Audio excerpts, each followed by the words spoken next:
Good morning, good evening, good afternoon to everybody. We're just waiting for some people to get in, and then we'll get the show on the road. Yeah, if you're here, make sure you comment babushka, and if you don't, not here, just say it in your head. Anyways.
Anybody else here feel like they're just going through the motions whenever they want to just play Destiny?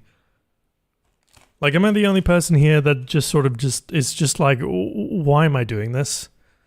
I log in every day, or not every day, but I log into it most days, and I'm just sat here there looking in orbit, and I'm just looking at like why?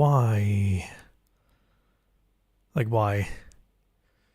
I feel like there's a video in there somewhere where we talk about how the Destiny player experience has devolved to this point, but here we are, nonetheless, doing this.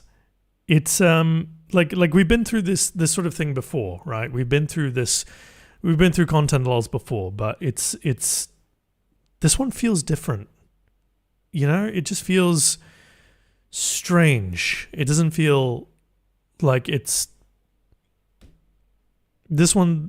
I don't know. It doesn't hurt, and it doesn't feel like nothing either. Overall, I'm sort of apathetic, but I'm also quite sad about it. What are your thoughts? Also, hello, good morning, good afternoon, good evening, considering we're internationally streaming now. Welcome to the stream. Hope you guys are having a lovely day. Start of your day, middle of your day, end of your day. Looking here at the comments, all of you lovely. Good morning, Luxpire. Good morning, Bowl. Winter is finally here in Montreal, and everyone suddenly forgets how to drive. Yeah, that sounds about right. Bomei, I felt that way about it for 2 years. Okay, yeah, fair. I think the malaise, this sort of like end of season malaise started with Shadowcape, so that kind of checks out. Yeah, I do as well. That's the end of season slump. Yeah, but again, it's like it's different, right? Do you have to be in console to join? Not particularly. I'm only 3 months in and I have my Conqueror badge. My only goal left is to get my first Trials win, but yawn, yeah, essentially. I don't know why you would play Trials. I genuinely, I cannot, like, maybe because the matchmaking is actually, like, more casual in Trials than it is in Control. Maybe that's the reason. If you're really, if you play a lot of Destiny and PvP is your thing, and you have a group of friends that only play PvP, you might find Trials more casual than Control. But for most people, it's sort of just like, okay, well, Trials is Trials, and I'm not going to get anything. I have all the weapons I want. That shotgun is kind of cool, I guess, but it's a B tier shotgun at best. Like, what's the catch here? Yeah. Melancholic, just can't be bothered to care. If Bungie seemingly doesn't care either. Well, that's just kind of it, right? It's like you think about this seasonal event that we just had, Festival of the Lost. It was basically a reskin, and it was a retread of existing mechanics and systems and all the rest of it. And there wasn't a whole lot of like newness to it. It was just sort of everything was the same. The same bugs were there, for crying out loud, and it didn't like. I mean, like, for me, I quite like the mech armor, so I got the mech armor, and then I was just like, I'm not going to do this Lost Sector shite. It's not a fun activity, and I can't imagine it was a fun activity for anybody who played it. You know? It is more casual at the moment, sure, yeah. Memories are lost. This is the first season where I've dropped off playing completely. End of season is usually tied over with Cruiser Mode for me, but I don't enjoy SPM and Control, so I'm not touching it. Yeah, absolutely. I mean, I'm finally catching up on Horizon Forbidden West. Then we have Warzone coming out today, and Modern Warfare 2 has just kind of caught my attention for all things PvP, so I kind of like that. It took me 135 flawlesses to get the wins of Change Ship. It took me 5. Sorry. Though I barely play myself at the moment, I can't get myself to play Super Gutted. That's a lot of words, and I'm not sure in which order I was supposed to read any of that in, but yeah. Hang on a second. My PS5 controller is dead. Very cool. Yeah, that one's charged. Excellent. Sorry. One second. Oh, I should put the music back on, huh? It's kind of weird. We got. Oh, by the way, new lights. I've got that one over there and those two at the back. Excellent. And it's funny, these things come just in time because let me find the music. These lights came just in time for me to move out into my own place. Gotta love it. I gotta love it. So this setup is going to be here for a little while, and then once we move to the new place, hopefully before the end of the month, yeah, that'll change with me. Will DMZ be included? I think so. I don't know what DMZ is. I'm a lapsed Call of Duty player, so I don't know what any of that is. For me, there's nothing prestigious to grind once I've gotten all the weapons I want after I got my last King's Fall. See, this is the thing, is like, you'd think the raid weapons would want you to play, right? You'd think the raid weapons would entice you to play, but to me, I've got all of them, and I can't be asked to craft any of them. I think they're all bad. I think they're all just okay, and they're all, they do the job. Like, every weapon does the job. I don't know how many times I'm going to repeat myself during these shows. Like, oh yeah, no, every weapons don't matter. Weapons don't matter. It's, I don't know. It's like, every time I speak on this, I'm just like, oh, here we go again, Nomad. But then I have to remember that, you know, there are people here who haven't heard it. So, yeah. Thank you, Rom. Thank you for the congrats on that. Yeah, I think your new light looks really cool. Shame bad timing. Hey, listen. At least in our new place, it's a 2-bedroom apartment. Second bedroom is going to be converted into my office. So there'll be something a little bit more interesting in the back than just my bed. And I'll be honest, I don't like sleeping in this room with all the shit around. It's just like takes up... It just kind of ruins the vibe of the room. So I'm looking forward to having a bedroom where there's no electronics in it. Just our chargers, and that's it.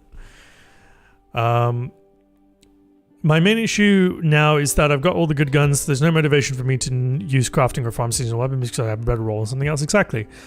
It's like what is the... let me. I wrote this down. I'm gonna just go find it 1 second. I wrote this down. I wanna quiz you all. Okay. Or maybe we can have a discussion. Maybe it's not a quiz. That's not the right word. Let me find it real quick. Scrolling down.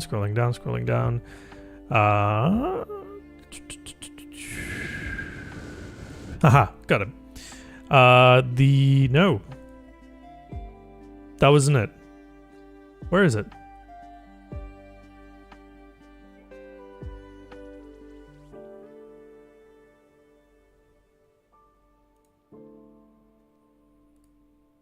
Where did it go? Come on. The weapon problem. Yeah, okay. No, I deleted it. Anyways, sorry.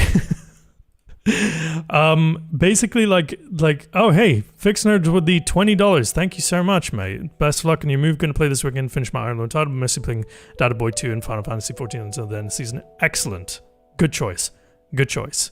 So, what is the 4 main reasons why anybody would use different weapons in Destiny 2? 4 reasons. Let's go for them. I'm gonna write them down so I don't lose my train of thought this time. Do I have a pen? Do people use pens anymore? Aha! I don't think I can write with that. No, I will use my notepad. That's an S tier application. So reason number 1, we have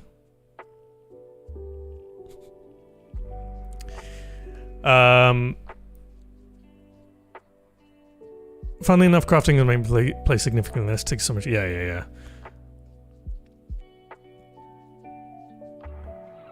Looks, feel, adapting mods, it being good, boredom, suffering, AE sucks. Okay, let's keep it on track. What are the 4 reasons to use a weapon? 4 reasons. 4 reasons. I didn't study for this. Okay, David Adams is getting there. Okay, so let's go through 4 of them. All right, the first reason is, in generally, is feel. Whether or not something feels good, right? That's kind of like the biggest thing. Feel / fun / whatever you want to call it. Right? What's the second reason? I'm going to put personal enjoyment. I think that's the number 1 reason. You use a gun because you like it, right? What's the second reason you use a gun? Thanks, Mama. I appreciate that. Thank you for watching those. It's your tune? No, it's not. Builds. Thank you very much. Builds. That's number 2. What is the third reason? To shoot people. Yeah, okay. Effectiveness.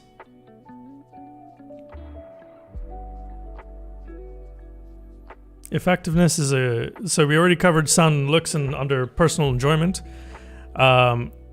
You don't have an ability charged. Yeah. Third is effectiveness. Okay? Power. You know, whatever is like important for that particular activity. What's the 4th and final reason? I don't want piano. What's the 4th and final reason? I'm gonna switch over to no, that's not the right. God damn it. HD60X. There we go. Meta, ease of use. Nope. 4, because Witherhoard is permanently glued to my hands. Nope. Shaders. No, you don't use a weapon because of shaders. Are you kidding me? Bounties. That's a reasonable response, but that's not the answer I'm looking at. Johnny Locke. Thank you very much. Champions. 4 reasons. Feel, fun, personal enjoyment. 2, builds. 3, effectiveness. 4, champions. Those are the 4 main reasons you use any weapons. And 5, bounties. I'll put that in there. I really need to get better at this whole stream setup nonsense. Anyways. Yeah, so those are your 4 reasons, 4 plus 1, reasons for using weapons. It's personal enjoyment, builds, effectiveness, champions, Whatever. Out of those four,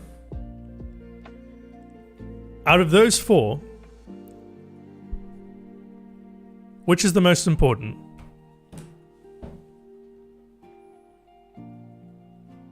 Between personal enjoyment, builds, effectiveness, and champions, what is the most important?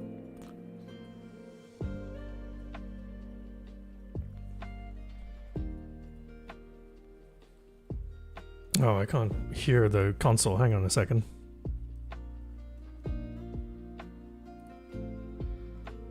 Console, thank you. There we go. Feel. Effectiveness, personal enjoyment, feel. It also depends on what you're doing, absolutely. But what is the most important thing? It's feel. Absolutely, it's feel. Because how you respond to a certain weapon is kind of the whole idea of why you would main one weapon over the other. Yes, I'm sure effectiveness has a big part of it. There is a good reason to use something like, I don't know, a risk runner instead of out of bounds, right? Aside from, I mean, that's a terrible comparison, but you know what I'm trying to say. People will choose, let's say, Ace over Hawkmoon. Why? There's different functionality, sure, there's different effectiveness, yada, yada, yada, but fundamentally it comes down to feel. It comes down to feel. And it comes down to personal enjoyment. But the thing is, the reason I'm only going for that one, the only thing I'm going for that one is because that's the only one that really matters anymore. It's personal enjoyment. Builds. You're going to use a weapon for builds, you may as well not even use the weapon. You're going to use a demolitionist arc pulse rifle? I mean, just stack up on firepower mods and charge with light, right? You don't really need the weapon unless your abilities aren't charged, which is what Ball was kind of half joking about earlier. 3, effectiveness. That's not a reason. That's not a reason outside of GMs and raids. Not even raids. It's not even a reason it's only a reason in GMs, contest mode, hard mode. Raids, yeah, okay, I get it. 100% DPS and all that. But for 90% of this game, there is no reason for using an SMG over a shotgun outside of maybe like Gambit blockers, right? You know, in PvP, whole different story. But we're not talking about PvP, we're just talking about PvE right now. There's no reason to use any weapon.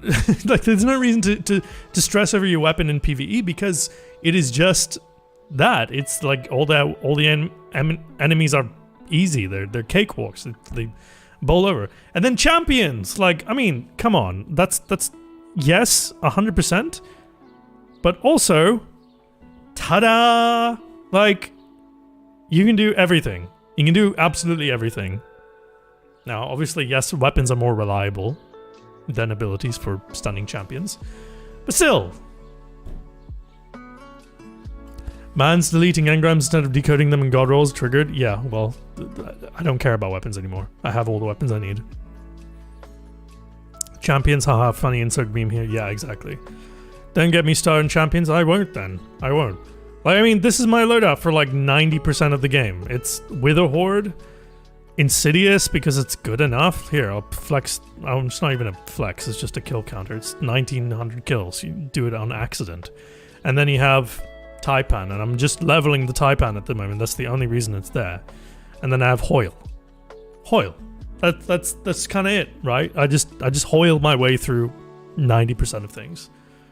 And I haven't even got like a crazy good build or anything. I just have wells, but if you do firepower, you do charge with light, you do one of the is a bomber or one of those like class item mods.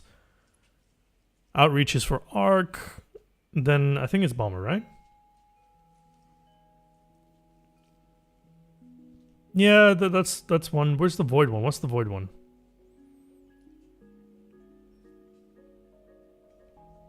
Distribution, perpetuation. Oh, it's for class ability. Never mind. Anyways, yeah, you can just do things. Now, I know Hoyle is a bit of a hot topic with using a Titan in particular, but I mean, let's be honest. Like, there's a version of this for every subclass, every, you know, archetype. Anyways, the title of this stream. Oh no, let's not do that yet. Let me see what you guys are saying. I don't want to ignore you guys. Taipan is so good. What do you mean? Yeah, no, I know it's good, but I need to level it first. So he said, sort of like a truck. It does. Wow, he doesn't even have 400 crypt. Clickbait thumbnail. I mean, Are you new here? Visiting Destiny the game hurt. Why do I get to keep doing this to myself? Can I ask you why you're visiting Destiny the game? Why are you doing this? Why are you doing this? Why are you doing this? You're good, Lance. We did mention that. All good. Hello, Lumistrad. How are you doing? Fallen Sunstar Nezarec exists for Warlock? Absolutely. That's a good one. Nezarec for Void craziness.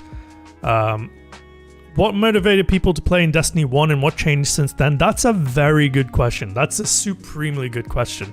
I think the big thing that people got motivated to play in D1 was just, I guess, the feel of the game more than anything. It still felt new. It didn't feel sort of tired or like aging. You know, like Destiny 1 through its 3-year life cycle, it was like just solid fun. It was just very, very good fun. And then, you know, with the exception of Destiny 1 Year 3, where it devolved into Fusion one-shot grenade meta, which was horrible, and then like Icebreaker and Invective, it was pretty fun. Like the actual feel of the game was incredible. And even though it didn't have the most content or wasn't the best content, there was so much variety in the experiences that you could have, especially in PvP. There were like 6 playlists at one point. And Trials was Trials, right? Trials was just like kind of what it is. But then you had strike-specific loot. Yes, Geomag, thank you. Strike-specific loot was actually genuinely some of the best loot in the game. Nightfalls here in Destiny 2? I ain't grinding for a Mindbenders. Thank you very much. I'm out. As soon as it was a pellet shotgun, like they brought back Mindbenders, a pellet shotgun, and one of the worst archetypes in the game of all weapons right now. No. DCV did not help Destiny 2. Yeah, it absolutely didn't. It completely screwed the narrative progression, screwed the new player experience. Like, why am I still doing strikes where Cade is talking? You know, and why don't I know who this person is, and how come I haven't been able to experience that story? Anyways, that's a whole other... Whew.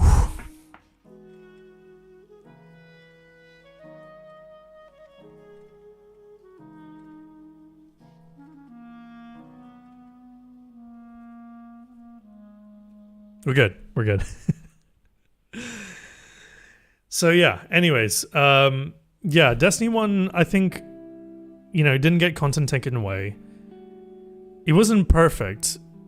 And I think throughout Destiny 1, there, you know, like it goes like all journeys sort of have ups and downs, right? Destiny 1 was just so like it definitely had its ups and downs, but it was so down at the beginning, and then it gradually got better and better and better and better and better from Taken King. And you could argue that the age of triumph for the Destiny 1 Year 3 was probably a low point for PvP, but it was really a high point for PvE. And that was kind of the main thing. Is all that raid specific armor and all that. Destiny 2 came out, undid all of the good progress the Destiny 1 had, created a meta or introduced a meta that nobody really liked. And then, yeah, sort of did the same thing. Forsaken was the Taken King, and then kept going up. And now what we're at a plateau. We're at a really, really, really, really, really flat line right now, where there isn't a lot of innovation in terms of the gameplay mechanics and all that. There isn't a lot of newness to Destiny. Like, we're still playing the same games that we have in Shadowkeep. The seasonal grind has become so boring. Nothing's been added to that. Nothing's made it fresh. We've had 1 or 2 new strikes put in, but who cares? You know, it's just the way we play things. Wolf with the, I don't know what that currency is, 225. Thank you so much. Your presence in the background gave me a 4.2 KD in Rumble. Well, I'm glad it did. Thank you so much. And thank you for that donation. I really appreciate it. Cheers. It's worth being David Adams. It's worth being mindful of rose tint and nostalgia though. IMO Destiny 2 is a better game, movement, weapons, abilities, but at this point I'm ready to start fresh again. I agree with that. I think Destiny 2 technically is a much better game than Destiny 1 ever was. But I think it's worth noting that we remember and we judge games based on the experiences that we had, either with ourselves experiencing the game or with other people. Now remember, Destiny has always had a content loop that's never been longer than an hour and a half. What do I mean by content loop? A content loop is basically you sit down, you play you play the game, and you play it from start to finish basically. And how long is that content loop for you? How long do you sit there and you experience a dynamic presence, right? The longest activity in Destiny 2 is a raid, right? Or a GM if you're really struggling. But it's a raid. It's usually 40 minutes for a good team, an hour and a half for LFG. Most people fall in between those two. And then the rest is like strikes, which will take anywhere from 2 to 5 minutes or 6 minutes. Gambit, which is a similar amount of time. Crucible, which is about 10 minutes. Dungeons, about 30 minutes. So basically, like, you could go through every individual activity that Destiny 2 has to offer once in the span of about 4 hours. And then it's relying on external systems to keep that grind going, which is like crafting or RNG drops or that sort of thing. And those are, because they're repetitive, they're best done socially. And so Destiny really is a game that gets better if you have friends. If you get to do the grind with friends, it becomes then you're basically a hangout with your friends, and you're doing this stuff in the background. In terms of a gaming experience, though, there's only one or two things in Destiny that really they're like pinnacle. One of them is like Lighthouse games, like when it's like 4-4 in trials and on game 7 and your flawless is online. That's intense shit, and that's really good. And then it's probably day 1 rating, if I'm being honest. But yeah. Anyway, I'd like the beard. Thanks, Daniel. Appreciate that. Thunder has been hard for kind of dry season. It's been a dry season for everybody, mate. Hey, Obsidian. Everything's going good. In Dubai now. That's where I've been. In terms of gameplay, is Warframe a better game? I couldn't tell you. I haven't played Warframe. But, you know, I compare this to, let's say, Call of Duty, which is also like a similar gameplay loop. They don't have a very, very long gameplay loop. Like, you play arena shooters, you play ground war. You can have Warzone, which could probably go on for a little bit longer. But the dynamicism in Call of Duty, it's probably not as high as Destiny in an individual game, but the grinding is a little bit more meaningful, and I think the grind will take a little bit longer to really exhaust before you start getting sick of it. In Destiny, it's like, I don't know, maybe I'm talking out my ass here a little bit because I am such an experienced player and I've done this for so long that I'm at this point where maybe the grind is better in Destiny 2. Maybe it really is, but I've experienced it all, and I've sat here and I've done it. I've bought the ticket, seen the show, sort of thing, and I'm just wondering what's next.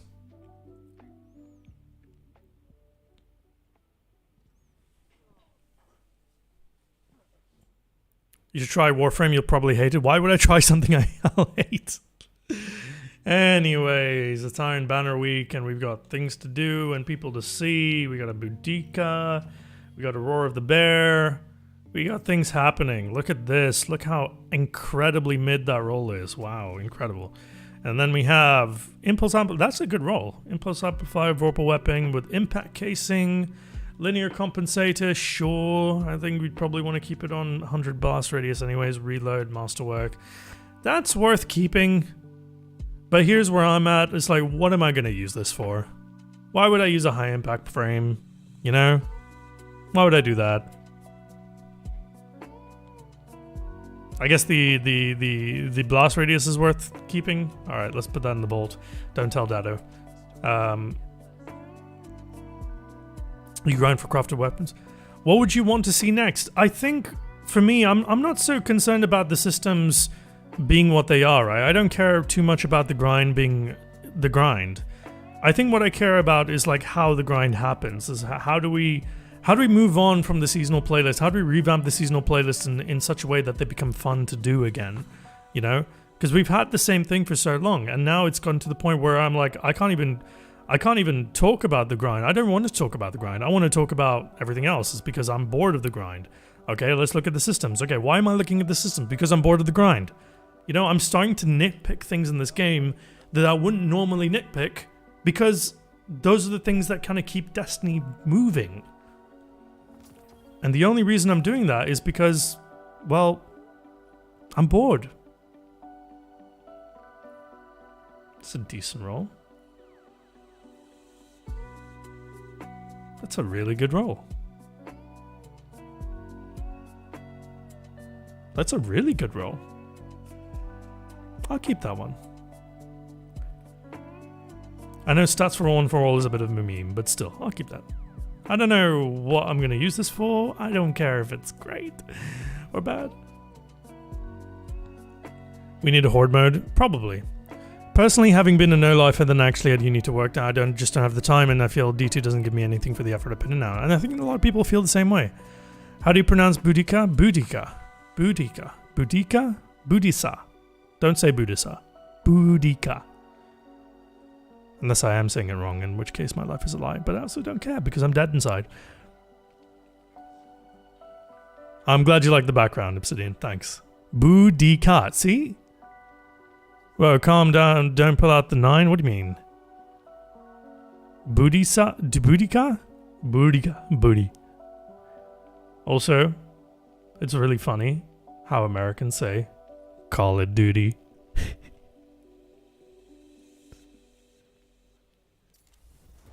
Call of Duty. Y'all are adorable. Anyways. Let's get you back out there. But then we also say it's Tuesday, innit?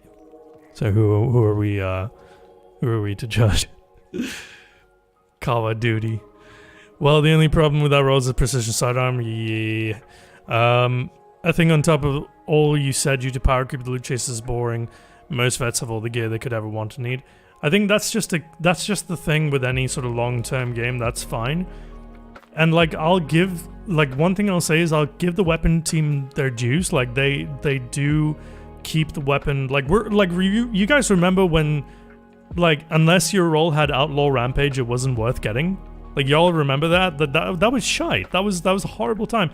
Now we are far past that. We're in a state where, you know, you can have different roles, and it's kind of interesting, you know?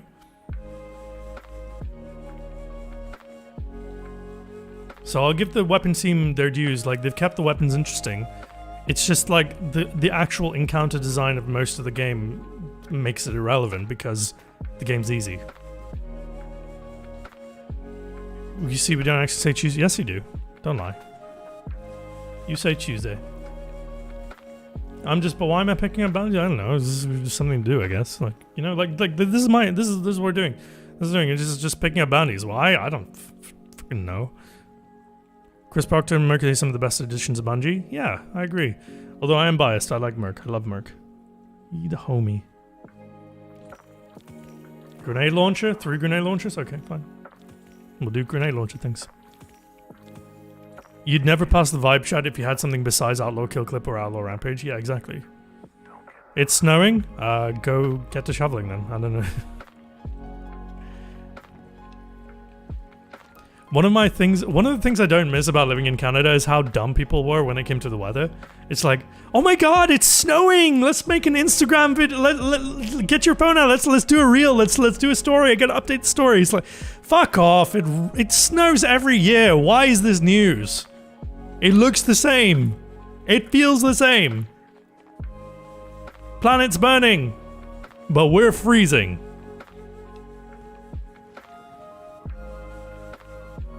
Buzzkill? No, fuck you and your stupid Instagram stories, bitch. Like, no.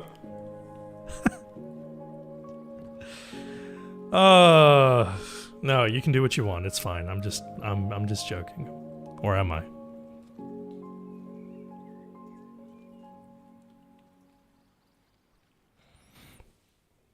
Make sure to eat the yellow snow. It's good for you. Absolutely. Dubai changed you? It changed me? How did it change me? That emblem is so sick. Thank you, Nervous. I can't. Here, this is the. I wanna talk to him. I wanna say thank you. I wanna say thank you. Okay. Now, how do I open the keyboard? There we go. TY. Where's the space button? Oh yeah. There you go. How do I send it? Alright, good. That was the most scuffed text ever. I'd appreciate some slow Australian burning content, I swear to god. Yeah. I don't think you are. That seems like inner rage. No, yeah. Don't think he changed. He didn't. Thanks. Dubai definitely made it worse, man. It definitely made it worse. It definitely made it worse. It definitely made it worse. Oh my god, I cannot with people in this country sometimes, man. Like, it's just... Oh, shit. Okay, alright. So, too many influencers? No, it's not even the influencers, man. The influencers aren't even here right now. They'll come in the winter, but what really does it to me is just the shocking lack of critical thinking, I think, is the best way to describe the general population here. It's the shocking lack. And it's not even like, I know people come from different walks of life and they have the different levels of education and all that. I'm not even talking about that. I'm talking about people who should know better but choose not to. You know? It's not even the lack of IQ. I'm sure they're fine, smart people. They probably have their degree, whatever. It's the willing decision to not be smart. That's the thing that gets me. It's like you have the ability, reasonable thoughts and takes on life and wanting to uphold yourself to a high standard and helping your fellow man, yada, yada, yada, yada. Instagram lights go harbor.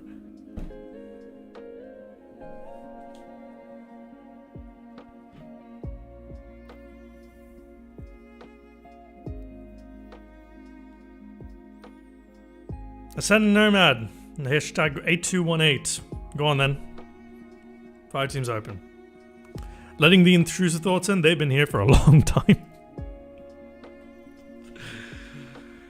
Minnie is here. Yay.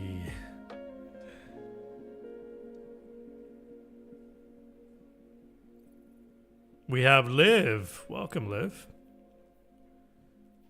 We have Rom. Excellent.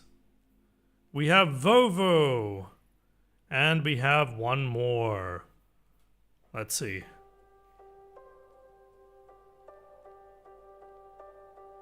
My man really said he's surrounded by idiots. It's not even like I'm surrounded by idiots, because like I can't say they're idiots. They haven't proven that, but it's the fact that they choose to be obsessed with things that... Oh, man. Can I give you an example? Let me give you an example, okay? Let me give you an example.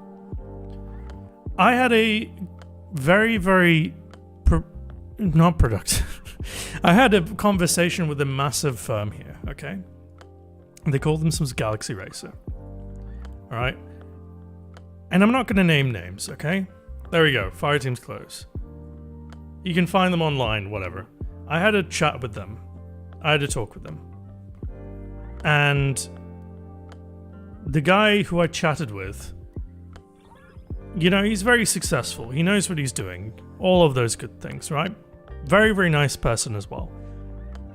But when and we talked about, like, I wanted to know more about, you know, the scene in Dubai, and all he cared about were numbers. Fine, he's running a business. Cool.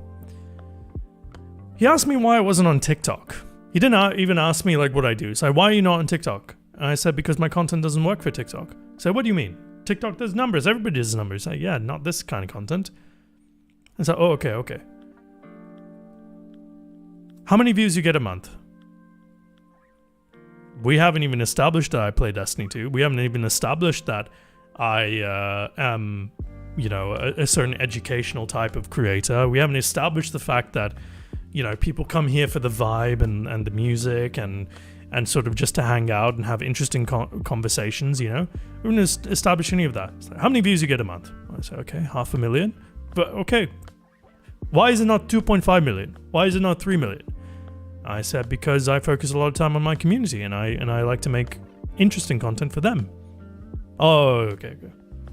Oh. Habibi, you should be on TikTok. I was like, fucking Christ almighty, I just told you. And like, this person knows how the ecosystem works, or I think he does anyways.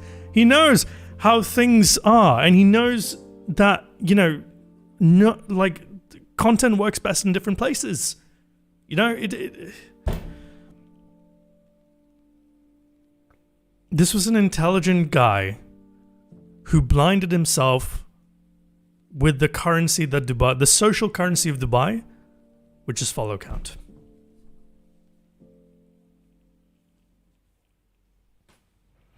And that's what gets me, is it's just, you've got a person in front of you, a person who has ideas, a person who shows promise. Okay, maybe you don't know that, but there's a person in front of you who's willing to hear you, and you're in a business setting, and you come in and you project your own personal choices and your own personal prejudices in terms of how you perceive business, what's the right way to do business. This person's come from the other side of the world. They won't work the way you do straight away. There has to be a working relationship here.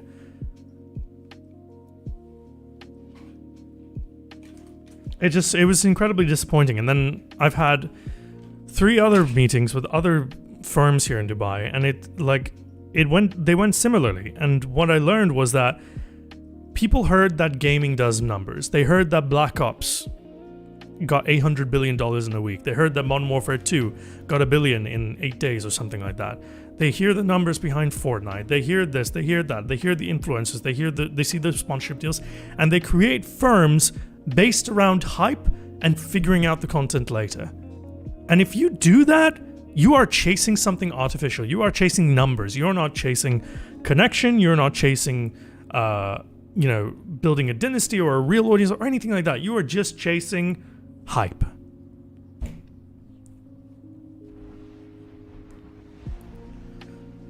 So yeah, that's Dubai. And the more I'm here, the more I realize that I am alone here. I'm on my own, because there's no way I find any kind of business partner here that isn't super blinded by hype and numbers and everything.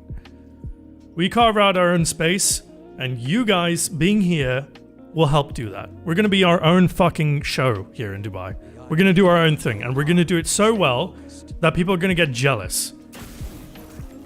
Although, Cyril's here, so I don't know how well it's really going to go. But you know what I mean, right?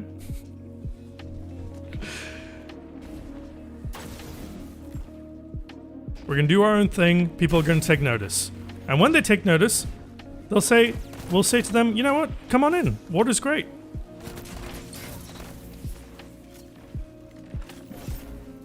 Oh, shit.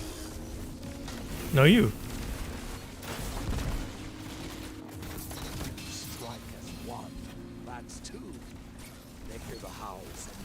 Oh, this is bullying. This is actually bullying. Excellent. Well done, everybody. 31-1. Really, really good stuff. When's Ireland? I will explain that later. After this game. I'm gonna go and have fun here. Erupting? Oh, I'm erupting? Son of a bitch. I forgot it's eruption. Destiny Trail Man. How did you end up with the most cracked team ever? I opened my fire team. That's how it happened.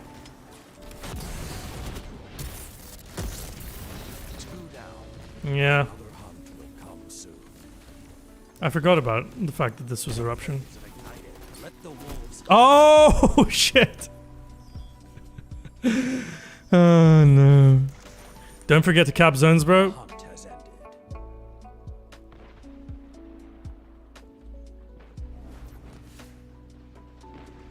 What? The hunt is on. Ooh, wait for him.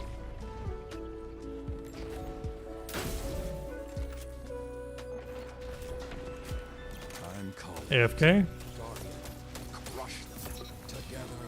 You know, maybe this was a mistake. Maybe that was a mistake. 91-9.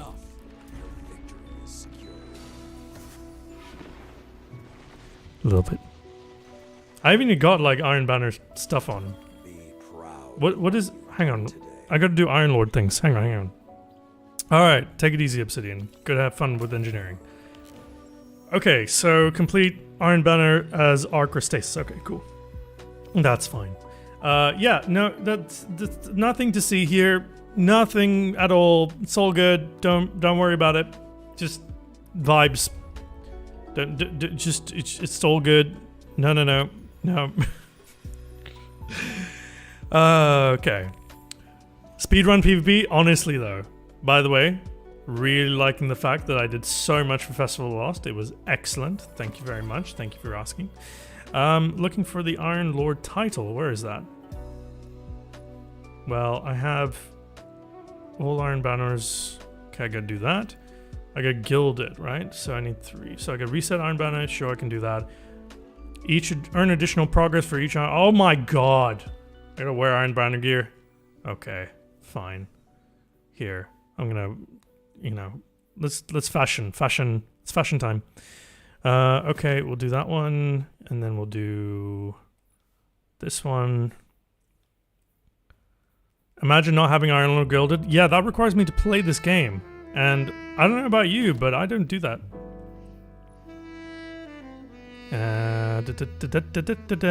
Do we do this one? Sure, why not? Is this working so far? About as well as can be expected, really. Don't like these. Why is the Titan Iron Banner gear so ugly, man? I suppose I could do this one, but that's weird. Do ornaments work? They do work, yeah. I think they work.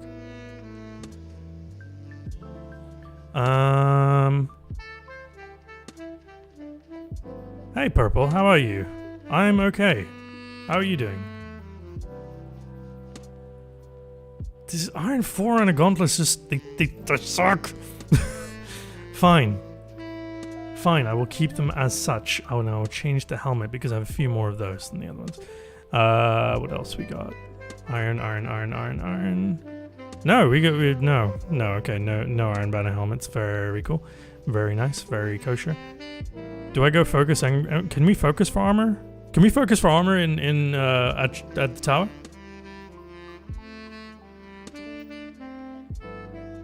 Don't forget the IB towel. Thank you. IB towel. What's it called? There's a Forerunner mark, right? Our Forerunner. There we go. There we go. There's a towel. Got the towel. You can focus armor, but the rolls are pretty mid. I'm just looking for the style, dude. That's kind of it. Okay, let's put on a shader and call it fashion, yeah? Nah. Oh, I was tempted, but nah. Yay, bloody Titan. Excellent. Good. Done.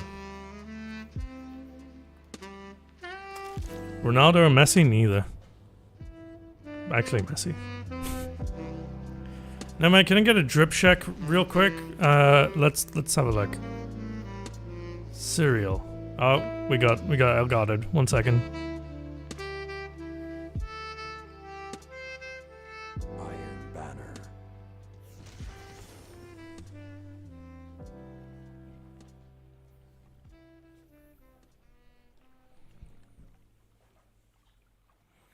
Christ. Do you like Bill Evans? I don't know who Bill Evans is. I'm sorry. All right, let's go through this. Yeah. Quantum, I haven't forgotten about your question about Ireland. I'll answer in due course.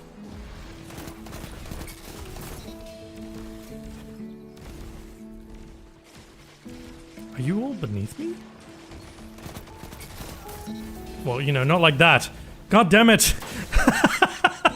Are you all inferior? Oh, hello.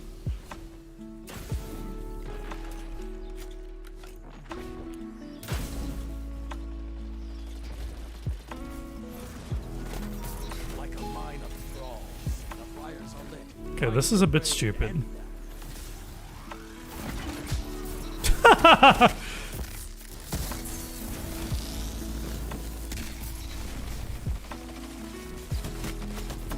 Oh, that was nearly a disaster.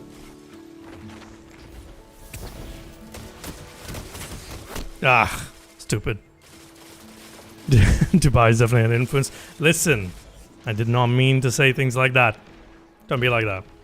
The hunt has ended. Somebody said that if you get going in Iron Banner, it becomes really ability spammy, and I kind of have to agree with that. Once you get going, that is. If you have a team, it's a joke. Oh my day. Mini just. Oh my god, 3? Why do I have 3 kills? Relish this time. The flames have gone cold. Where are you? Where are you? Where are you? You're here. Nah, that was dumb. I was completely surrounded. Listen! IB is even more casual than control now. True. He lives? Shut up, Zeke. Hey, everyone, that's Zeke. He's my manager. I just told him to shut up. That's the kind of relationship we have. Okay? Get you a manager that you can tell to fuck off. Alright? Which is basically me saying, don't work for Elon Musk. Because if you do... oh, shit. Return to the fight. You are in control. Oh. Look at this. We're gonna be a whole ass problem. Like iron balls. Whole ass problem. I'm calling it. Guardian. Cute date ideas. Yell at your manager. Yes. Hey, listen. I just met you, and this is crazy. But can we go and yell at my manager? I've been hosting a banner for the fall on Keitel's staging ship. They're ferocious warriors. Oh shit. Okay, that's actually a ridiculous roll. Never mind. Holy crap. That's a ridiculous roll. Wow. Okay, I'll keep that one. Yeah, that'll do.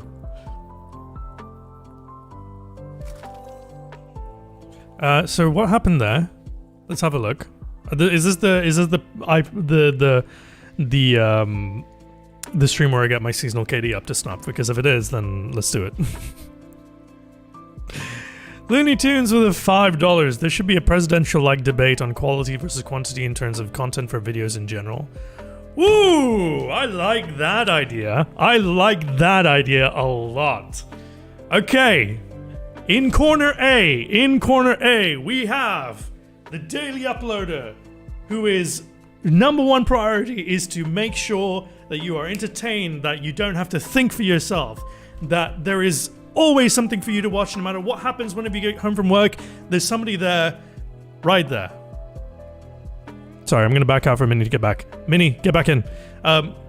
There's content right there. It's food on the table. It's something you can rely on. It's something you put into your noggin and it comes right out. Thank you, Minnie. Thank you for trying. And in the other corner, we have the artist. In this corner, the artist is making content that matters, content that sticks with you, content that makes you feel things, content that tells a story. Fight! Okay, but seriously, daily? Let me rephrase it another way. Algorithm or artist?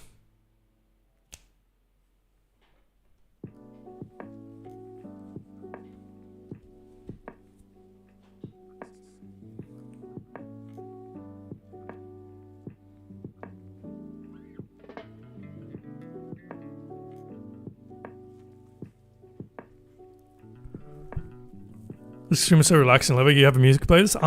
Right now I'm just using the lo-fi hip hop. You know the lo-fi girl? It's that playlist on Spotify. Artist defo. Nice to have creators do both. Sometimes you want a daily thing to relax to. Sometimes you want something more stimulating. I think both are important and needed to you to survive. There's no replacement for artist. Okay, let me rephrase it another way. Okay, here's the thing. I'm gonna rephrase it this way.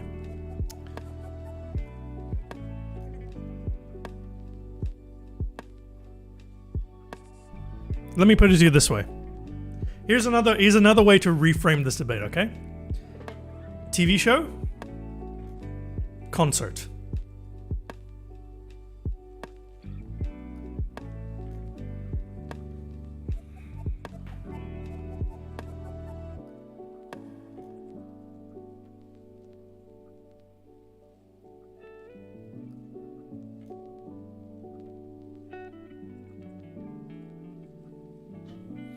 I hate both. Don't phrase it that way.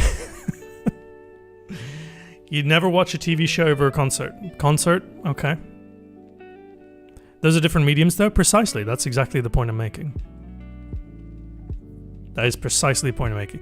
Now, I know there is no equivalency in the same way between a TV show and a concert, right? But there is an equivalency between a daily uploader and somebody who doesn't upload as often because it is the same medium. I prefer content that matters, but if you don't doing YouTube's job, what most people are doing, you need to make content every day that YouTube doesn't forget you. I have 2 words for you. They start with Mark and end in Rober. Mark Rober. Look them up. Because that has never been a thing. 1 second, I need to turn the AC on.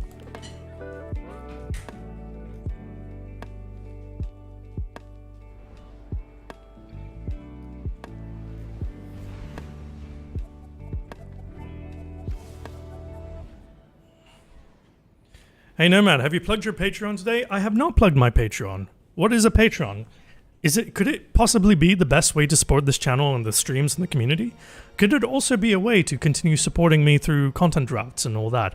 Is it a way to show appreciation for the kind of conversations that we have here and the sort of vibe that we try to maintain? Or could it just be just a fantastic waste of $5? I don't know. But if you head over to patreon.com/SunNomad, you will find out. Another pure app comparison, vinyl or MP3. See, no, that's not, no, you cannot compare formats. You cannot compare delivery mechanisms. We're talking about the content, right? If you really want to go in music terms, we're basically comparing pop to a rock ballad or an auteur, so to speak, you know? Like vinyl, MP3, the only app comparison there would be like TikTok or YouTube. Nooms with the YouTube membership, thank you so much. Wait, what is happening here? Bro, is there 3 people? No, we're giving them the win. No, we get quitter penalty. Wait, do we get quitter penalty? No, there's more people joined. Okay. Can confirm, excellent waste of $5 or even 20. Yeah! I like to casually play Madden and start following with some of the creators who are all daily uploads so far less like yeah, that's a thing, definitely. But remember, you don't build an audience by not uploading, right? You do not build an audience by not uploading. It's just that simple. You know what? You guys kill things. I'm gonna just say here. You don't build an audience by not uploading. You build an audience by showing up, and you build an audience by putting yourself in the conversation. Whether it's a good conversation or a bad conversation, a stupid conversation, a smart one, you show up and you do the thing, right? Oh boy. Return to the fight. Oh, I can't teabag him. No, Tilly! Oh my god, that's so close. Okay.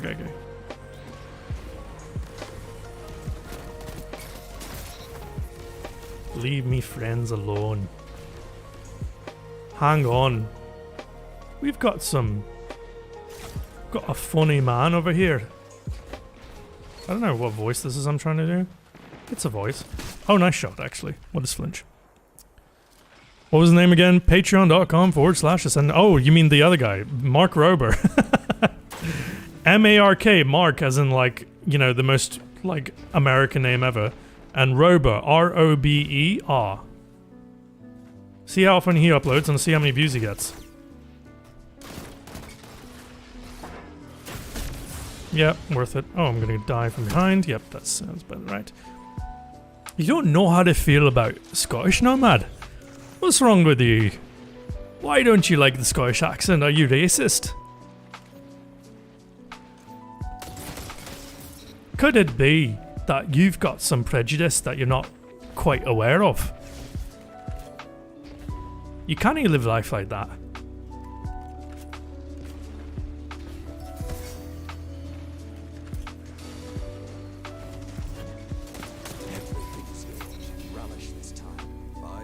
Man, Forerunner is just like, it's sex. Can I say that? Forerunner is sex. Forerunner is intercourse. Don't. It is coitus of the highest degree.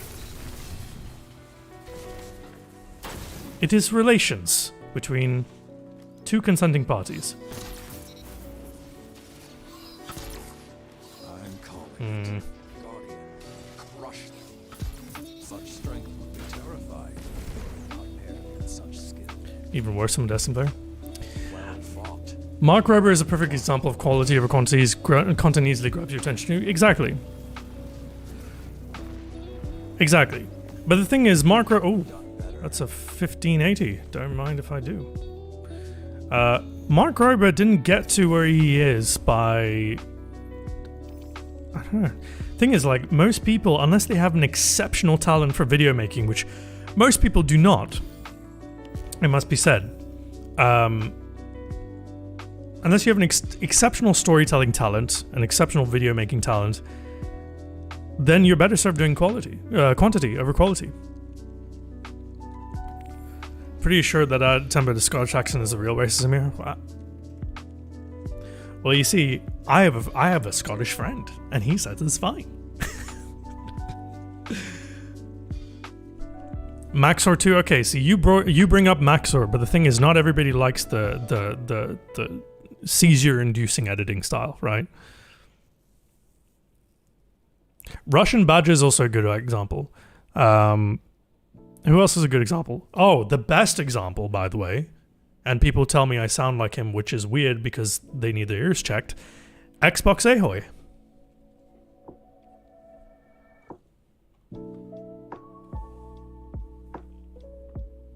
Best example is Joe. Yeah, I love your mother. Got him. I thought you were doing Pudgeon. No, I'm not doing Pudgeon. Because I can't nail his fucking accent. It's a weirdo accent. No, it's probably very tame, but I'm just...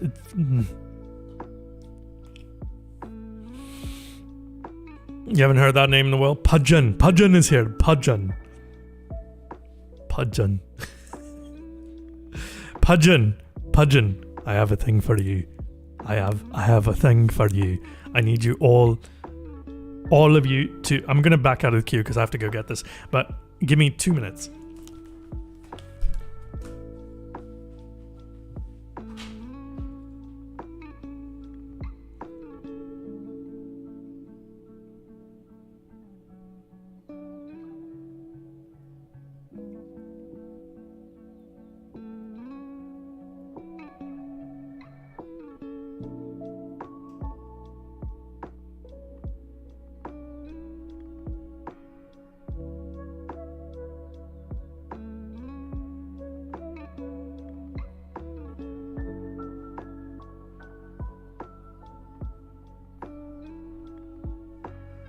Right. Pudgeon. As well, you know that Halloween's over, right? Halloween is over. Okay? Halloween's over.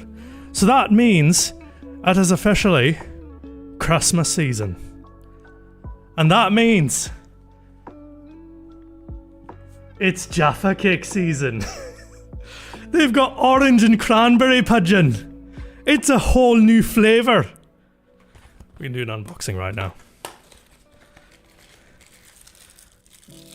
Maybe it is maybe it isn't a new flavour, but it's gonna be red on the inside. I can tell by the sandwich, the colour of the biscuit, the cake. It's different. I don't know if you can tell that. That's really nice, actually. That's really good. Pudgeon, get yourself a berry crimbo. Berry crimbo, Pudgeon.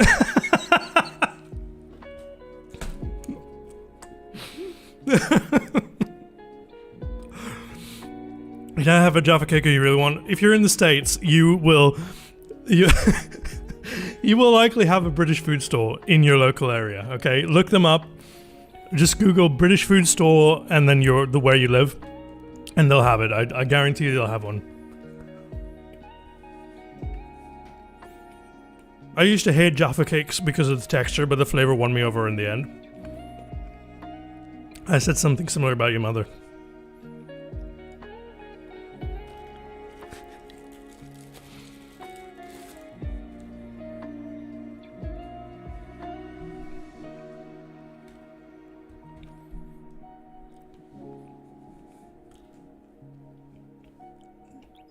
Speaking of holiday flavors, the new Red Bull is apple fig.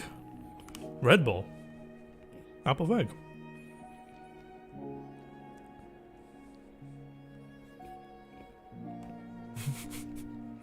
I regret nothing, by the way.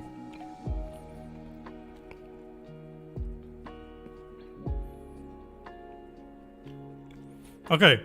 Quantum, you asked me about Ireland. When's that happening? Don't know.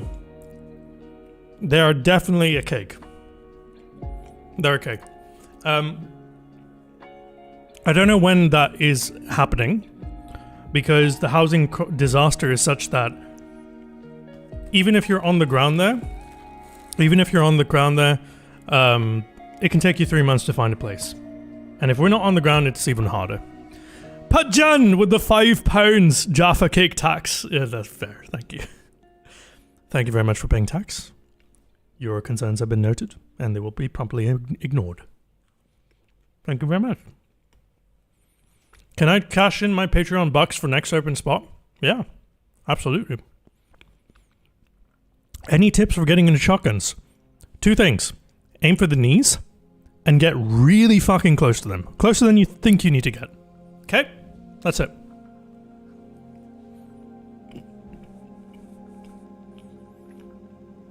Can we get the yeehaw no matter? I don't appreciate being called a yeehaw. You know, gun roting, tooting, shooting, loot shooter. I don't appreciate that one bit.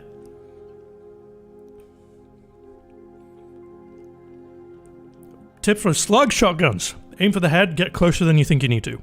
Okay?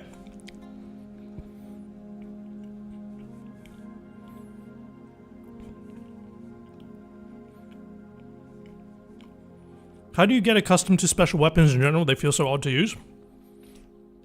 The number one way to get used to a weapon is to use it.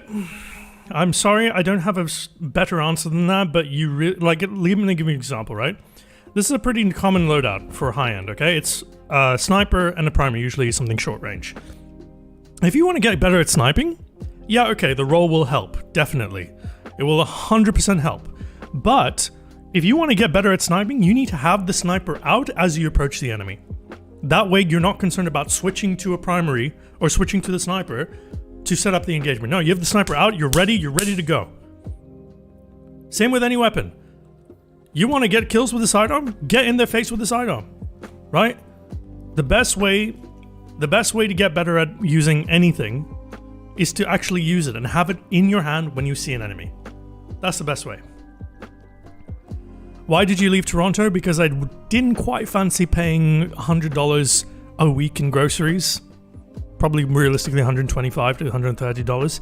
And I also didn't like the fact that prices of everything were going really through the roof, including rent, including car payments, including everything was going through the roof. And the whole country has been moving sideways the entire time that I've been there. Like, there isn't societal progress in Canada. In fact, there's been more of a regression because we've unfortunately imported a lot of the attitudes and the prejudices and the politics that of our neighbors to the south. So Toronto itself became more unpleasant, and as I went away from the city, it was less accepting of people of color. It was more living in a car, which I don't like at all, and one of the reasons I don't like living in Dubai is because I have to use a car to get everywhere.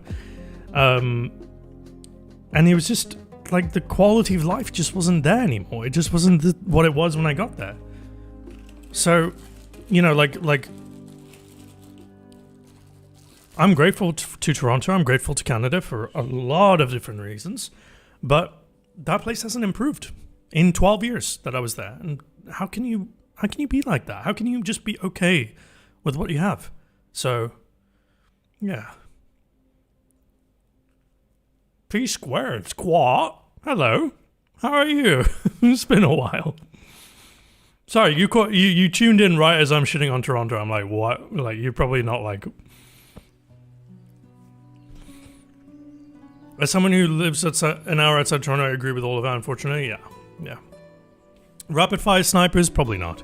And we have a new settler, KLG Chaos. Thank you so much for joining, becoming a member. Appreciate that. All good, every walk of life has their issues. I mean, yeah, for sure.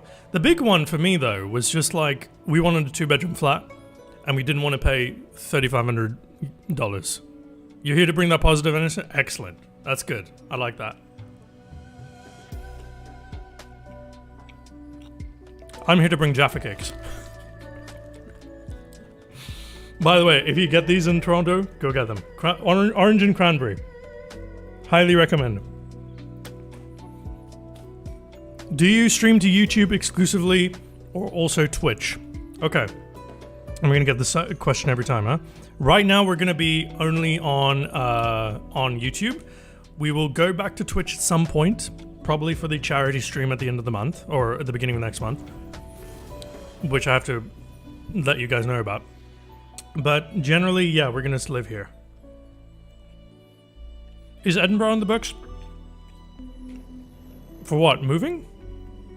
Because if it's moving, no. For getting Jaffa cakes? Yeah. Right? Toronto is sounding a lot like New York right now. It is.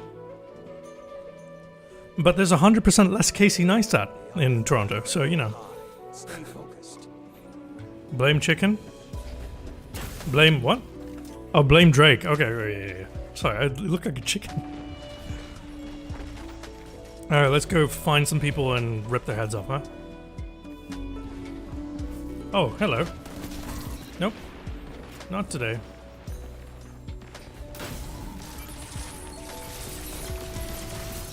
Was that my grenade that killed him? Whack. Alright, I'll take that. I don't know how I'm alive, but I'll take that. No, that was a bit too much. Forgiveness sidearm is so good. It is very, very good. 100%.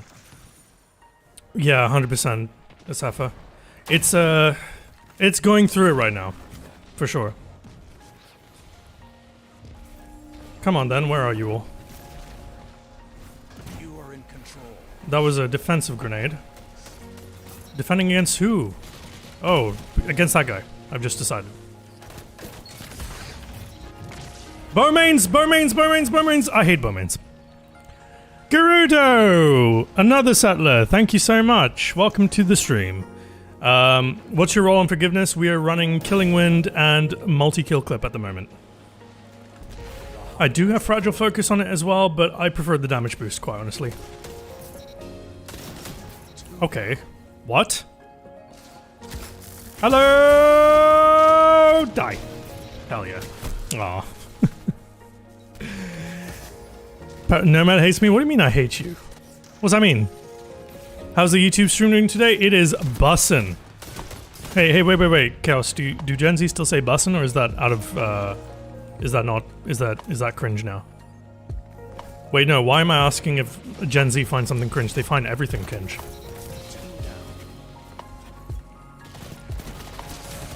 Damn. My man running the Godwell? Yeah. Now bussin' is still good. I'm a bowmain, but it's Windshender. Does that count? Okay, fair enough. No, but Windshender is really good now. Not in PvP, but like, yeah. Dude out there ripping with us here. Honestly, like, I want to give him credit. Invite him for dinner and shit. Okay, buddy, if you're gonna fusion me out in the open, you really gotta hit those shots, huh?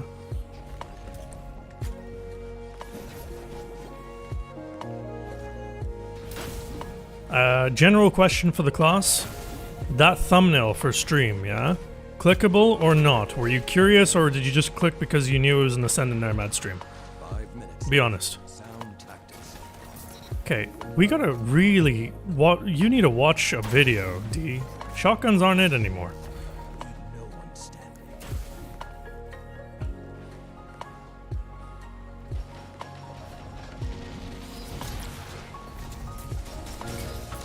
Sheesh. Oh, the flinch. That was the world's worst. You are in control. There we go. I'm calling it. My strength would be terrified were it not paired with such strength. I'm a horrible person. Somebody smack that bot, please. Shit, I'll do it. How do you use it? There are days when even the vanguard. Hell yeah. You didn't even know Nomad had a Discord? Hell yeah. You click from Discord alert, both clickbait. Click because anyone stream. Thought it was a true Vanguard stream, that's why I clicked. Wow. Wow, you only came here because you thought I was true Vanguard? Wow. What does true Vanguard say? I was curious, I don't get on with sidearms, so I figures I learn. Okay, fair enough. I just clicked because I like your videos and my first time watching a stream, I want to see your vibe. And what's the verdict? Is the vibe bussin'? Son of a bitch. Good looking weapon better than the helmet thumbnail? Okay, cool. Mini had to leave. GG's. Nooms, you're in.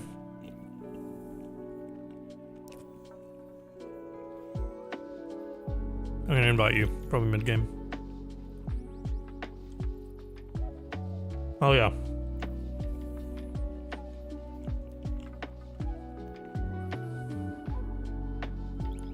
I came here because I saw the Forerunner being the best gun, and that's 100% the truth. I didn't say it was the best gun, I said it was my new favorite weapon. Man! That's some Twitter logic right there. Hold up. No. This is like this is... This is like me tweeting, it's like, I don't like oranges. Right? And then the response is, so why do you like apples? If people confuse you for true Vanguard, that's high praise.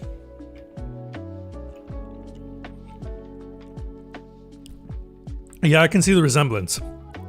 I'm white too. Don't clip that out of context.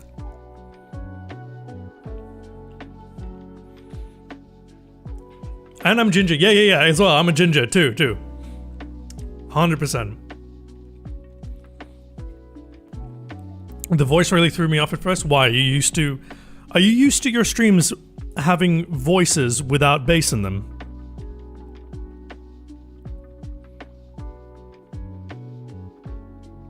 Won't stop talking about whiskey in your fam. Okay, but I can actually talk about whiskey. That's the fucked up thing.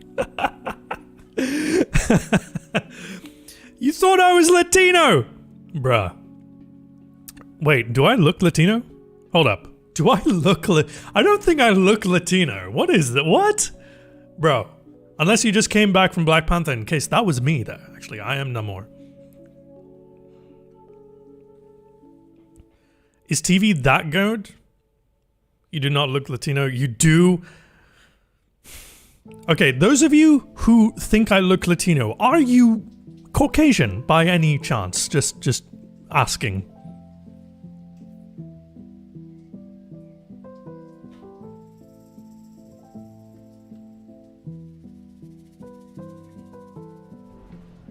No, you're Latino. You think Daniel is Latino. He says I look Latino. I was like, no, homie. Ese, you look Latino.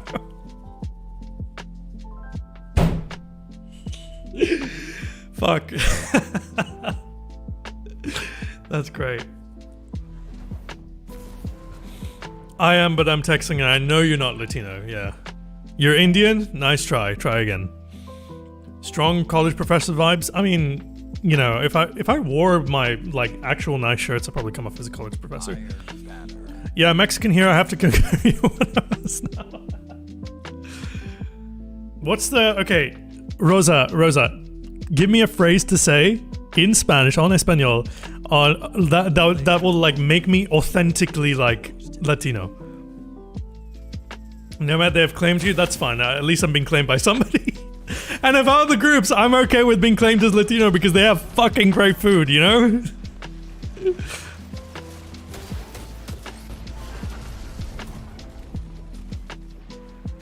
Please no broken Spanish. Listen, I speak in broken Scottish. You can deal with my Spanish.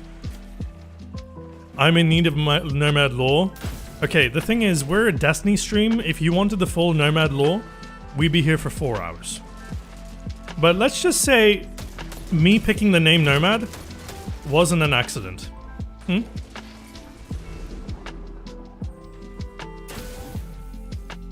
die, lemon. Mexicans have claimed this channel. Wait, hang on. Is Mexico at the World Cup? No, I'm not saying that, virus.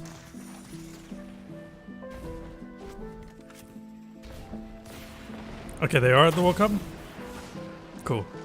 Because it was between, like I was, my gut was saying support Argentina because it's the last time we'll see Messi at a World Cup, probably. And also they might actually win it. The cat is in the pants.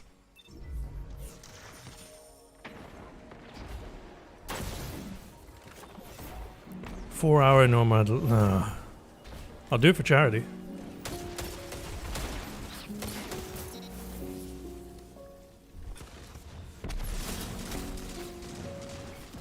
You are in control. Please die. Yeah.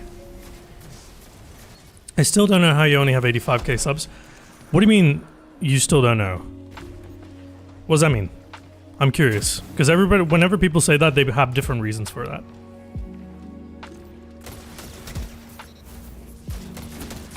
Ugh, stupid. 72-hour stream for charity? Probably not. That's unhealthy. USA winning it all? Oh yeah, definitely. Yep. Mm-hmm. USA number one. Let the wolf Nah. rest. The hunt. Oh, we got another spam bot. Let's go! We're getting all of them today.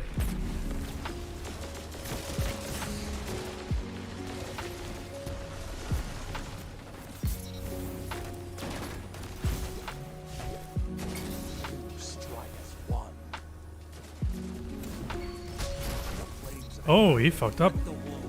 Am I surging? Oh, I didn't even get to use my super. Let's see. There we go. Like a line of thralls. A clean victory. Oh, I appreciate that, Peace Guard. I really do. But the problem is I don't make them enough. I don't make enough of them. So that's why we're not at that's why we're not at 100k. And in fairness, it is a little harder to make videos because right now it's the game's not in a good spot, you know. It's like, what do I do? Do I make more weapon reviews? I guess. Will that go? No.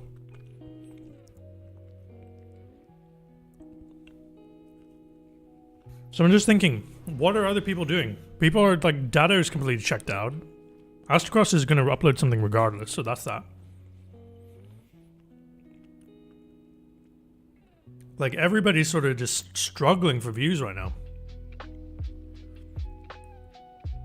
Dude, your name is Dial D for Daisy? That's fucking great. I love that. Holy shit. You're my new favorite username in this chat. That's amazing. Ekdam zabardast hai. Aapka naam ekdam zabardast hai.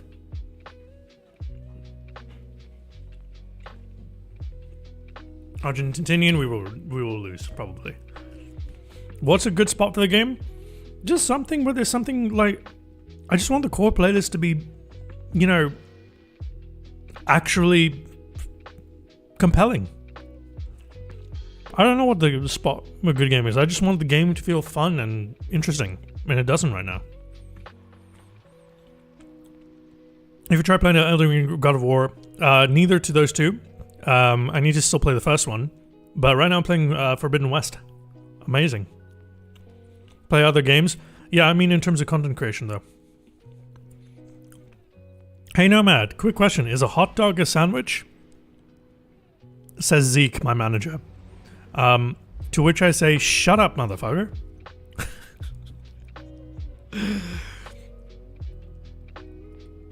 I'm still trying to figure out why Fist of Havoc is so bad. It has nothing in root. You might just be using it wrong, Chaos. I think you just need to get a bit closer.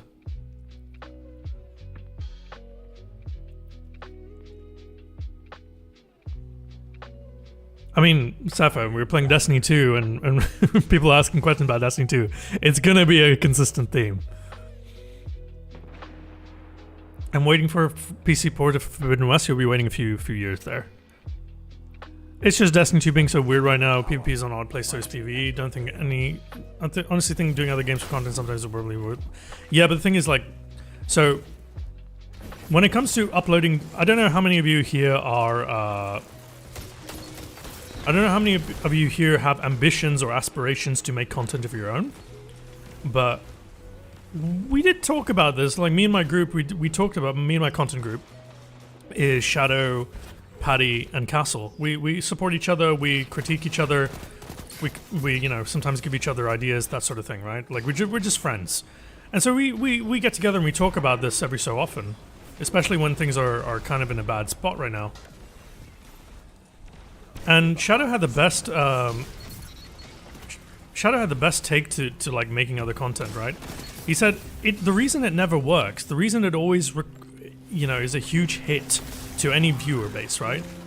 Because you have, like, say you have 1 million subscribers, and you know, you get to each one of your videos does... What the hell?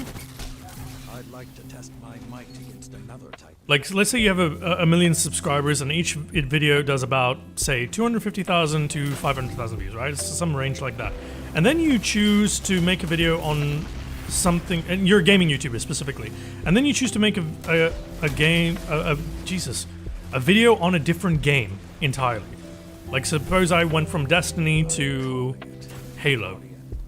Why would I then get 30,000 views or 60,000 views? It's because Shadow Destiny said you have to think of your YouTube channel like a TV show, right? You have people who like a certain type of content, they like a certain type of show. And if you change the channel, which is exactly what you're doing, if you're changing the show or you're changing the channel, people won't be interested. It's that simple.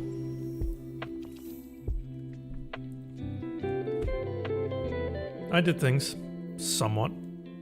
I was talking to chat for most of that. All right, take it easy, P Square. Thanks for popping in. Appreciate it. I don't even mind there being SPMM in control, but Bungie half-assed should have expected separate rank players. Soon, I hope. Soon. It's very similar to streaming, yeah, absolutely. Like, I think...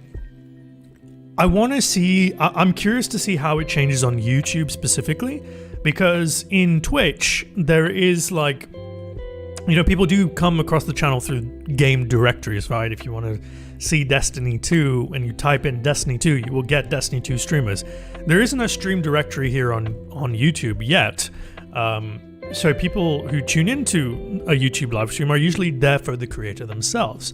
So I do wonder if we hold similar kind of numbers, if I'd say, all right, fuck it, we're doing Call of Duty today. Will that work? I don't know. My gut says no, but we'll see. Yeah, unless you start off your brand as a broader channel, you can't really expand. The thing is, though, if you're gaming, you absolutely cannot do broad content. It does not work. It's a horrible, horrible journey. You need to start with one game and then transition to variety. That's how it works. Unless you're like doing IRL things, right? Like you're doing non-gaming content, then it's varied by definition because it's your life. But even then, there are niches within that, right? Like if you do board game streaming and you do only chess, then people know you as a chess streamer. But if you decide, oh, fuck it, I'm going to do Monopoly or Snakes and Ladders, like people aren't going to stay around and watch that, you know? So, like, transitioning to variety, it sounds simple in theory, but people don't realize, a lot of streamers don't realize, is that they're a show. They're a fucking TV show.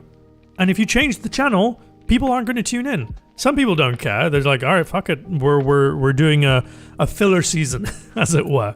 And we're going to do some variety.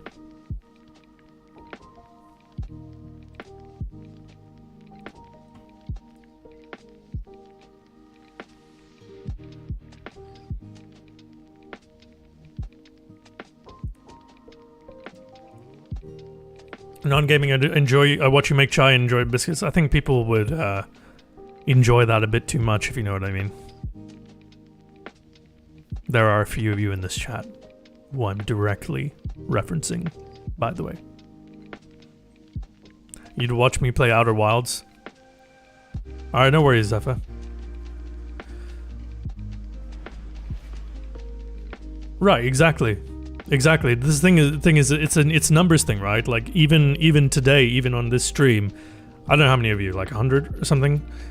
Of the 100 of you who are here, I want to say all 100 are here because of me, but I also know that a good portion of you are here because it's Destiny 2, it's a stream, and it's on YouTube, right?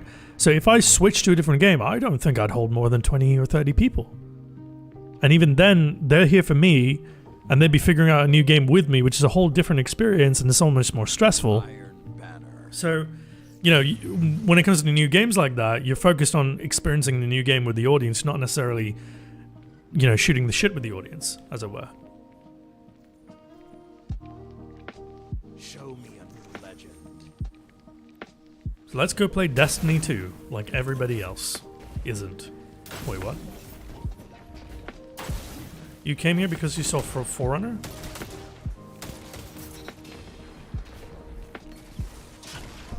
I'll go this way. Oh shit, there's a fucking... Oh no. Hold up, hold up, hold up. Please don't kill me, please don't kill me, please don't kill me, please don't kill me. Shit. There's a risk runner on the other team. Let the wolves hunt. I can't use forgiveness.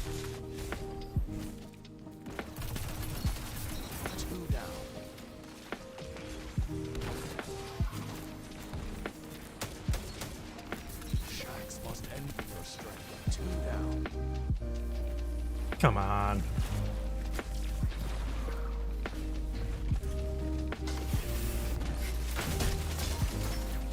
No! No, no, no, no, no. Ah, bugger. Listen. We threw the arc grenade because it would make them move. It's a positional readjustment thing, right? You see a storm grenade, even with Risk Runner, you're just like psychologically scarred from it being a storm grenade. How does Serial... Alright, tier 5 super, right? Dumb question. How does Serial already have a super... No. No.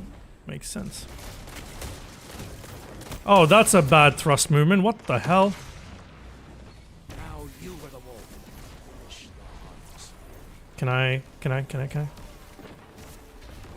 They're all gonna be spawning over here, which means I'm gonna do the Superman thing. Hello!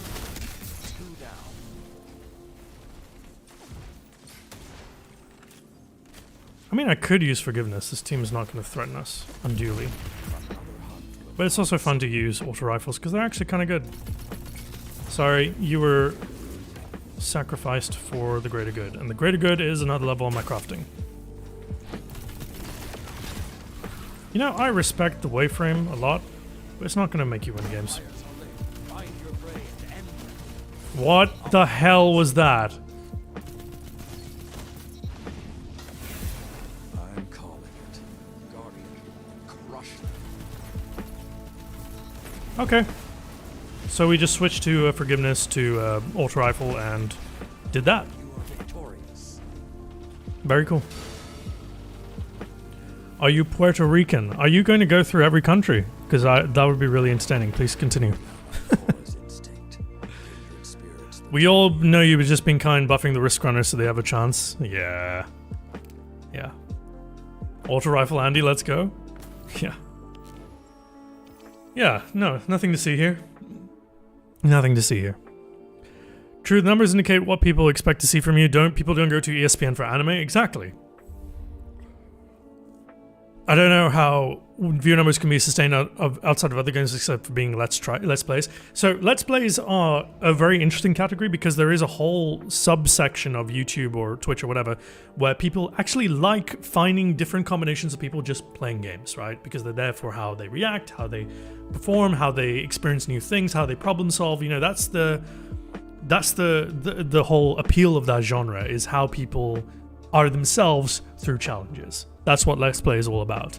And And the only way you break into that category is if you are super massive yourself and you take your normal 15,000 viewer stream, you do something else, it drops down to 6,000, doesn't matter, that's enough to make a dent into the directory, and then you go through with that.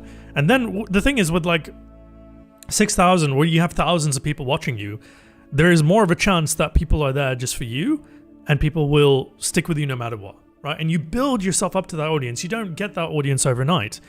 And the thing is, and people don't realize is if you stay with one game and you keep building that, right? You keep streaming that, making content for that. You know, at some point, yes, okay, people are playing the game with you. Sure, they're coming for that. They're coming to you for that. Absolutely. 100%. But they're also tuning in because they like your content.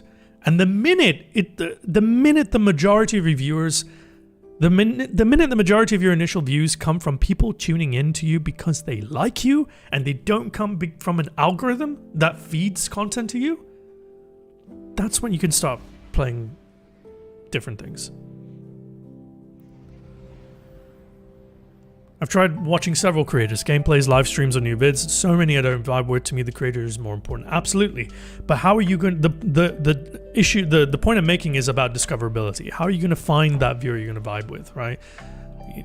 It could be. I mean, I know it seems like you vibe here, which is great, and I'm really grateful for that. But suppose I don't do it for you in the future, and you want to find somebody else. You're going to have a look around, and you're going to look around at the top because it's far more easy to go to a creator that people trust, right? Like a viewership number, yes, it's lovely, but what it is, it's a status of trust. It's an indicator of trust that people like this person because they're a good creator.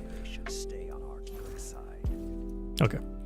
And so you do your rounds of that, and then if you really want, if none of them do it for you, then you start going through, you know, the smaller creators, and then you get into the one viewer creators, which is by far and away the largest subsection, is the viewers who don't have an audience.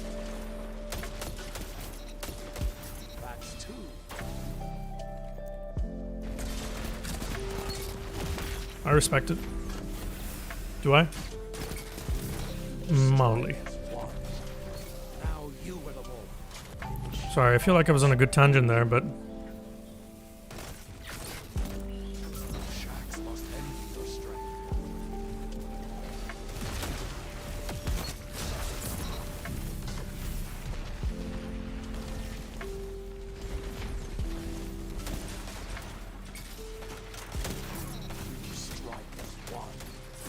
Ah, shit. Unreal.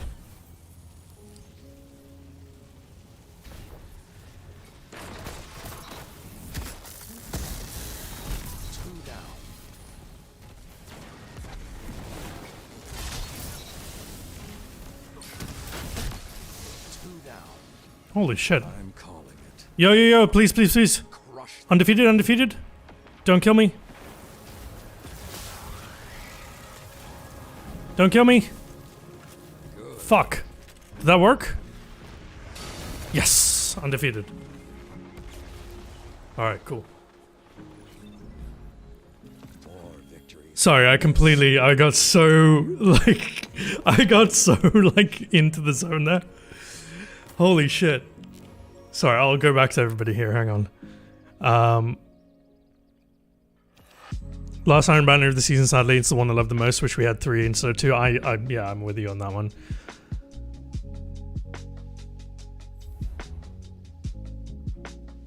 You know where I live, but you're not sure where it's from? It's not where I'm from. Hey Anoki, what's going on? Hey, do 2 things. Do you still have spots left in coaching tier 2 Avenue? Proud appreciation for you now that you're in Horizon Front. Love that franchise to death. I appreciate that. I don't have a coaching tier right now. It may come back in the future, but right now it's not there right now. So you're good. What else? Maybe that's essentially what Nick Merckx did, going from Warzone to Apex. Exactly, right? Like he built up an audience and then he moved. But you have to build up that audience first, and they have to like you. The connection, like you can build up, like I think there's so many creators out there in the Destiny space who have 300,000 YouTube subscribers, 400,000 YouTube subscribers, but they don't have a good connection with their audience. They just upload content, and they're not, and fair enough, they're doing them, right? They're doing what is fundamentally what they like and what sort of things they want to make, and I respect them greatly. But the hardest thing about content creation isn't getting views, it's staying connected to your audience. And if you're making content that doesn't resonate with your audience, you're not connecting with them. They're passing you over for other people who are better suited to their needs at that moment. And the tricky thing about that is it's not something you can predict, it's an emotional thing. It's an emotional indicator. It's something that you will something you'll know just by talking to them or streaming with them or whatever, right? I find that streamers in particular tend to be much better gauges of their audience because they have that FaceTime with them. But people who do not have that interface, they struggle long time, and they won't be able to switch different things. Switch games, sorry. Maybe I'm different, but I search for something I want to watch and scroll way down the list and start there. Fair enough. You know, you do you. Building that base sounds exhausting. I don't think I could put on streams and perform like that. Content creators just build different. I don't know how y'all do it. Okay, I'm gonna be really honest with you. I hate streaming. I don't like doing it because it is so much energy. When I finish this stream, I'm gonna go head into my car and go pick up my wife from work, okay? And I'm gonna have no energy. I'm barely awake to keep eyes on the road. It is so mentally exhausting just to talk. I have a huge respect for people who sit there 8 hours, 7-8 hours on end.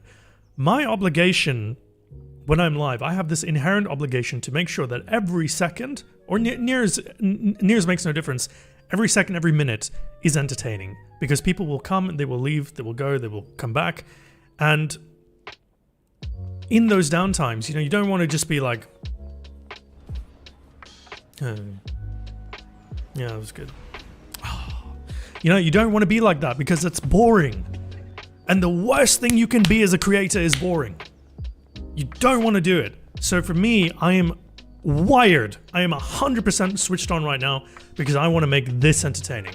Whether it's just me talking here or, you know, bullying people with a 6-stack and iron banner, it has to be entertaining and it has to be something worth tuning into and worth staying for. And I hate it because it requires 100% of me for the entire time. And I don't like it. I'm lazy. I like to be, you know, watching TV or something. You know, I don't know what it is, but like being 100% switched on all the time is exhausting. And quite honestly, people say I'm a good streamer and all that. I appreciate those people. I don't believe those people because to me, this is not my preferred choice of artistry. This is not my preferred choice of expression. I do it because it's such a good way to connect with all of you. My preferred method of artistry is making videos. And that's what I would prefer to do. Hey, Lego, what's up, dude? Thanks, bro. Thank you so much. Welcome to the stream, my friend. I watch any content if someone's live. Sense? No sense here. Just, you know, vibes. No sense, just vibes. Oh, fuck. Come to me. Oh, there's somebody behind me. Excellent. This is what happens when you take forever to get going. Nomad, just take the L here. Take the L. Take the L. You're surrounded. Speaking of awesome video editing, Lego's here. Exactly. Like here's the thing. Like Lego, I know is 100% like better at making videos than streamers because the dude is a fucking pro at making videos. It's what he's done. And you don't just give up something you've done and that you're really good at. You keep doing it. Now, I don't know if people would consider me a streamer that looks and feels like somebody who professionally streams, right? I don't know if people would put me on that level. I don't have the viewer base to be even considered on that level, but people say that, you know, the streams are entertaining and whatever. Would I consider myself a good video maker? Absolutely. 100%. I would be comfortable in saying that I make good videos. Because I know I make good videos. I went to school for it. I did it professionally. This has been nearly my entire professional life. Do I make good YouTube videos is another question entirely. That one I don't know the answer to. Oh.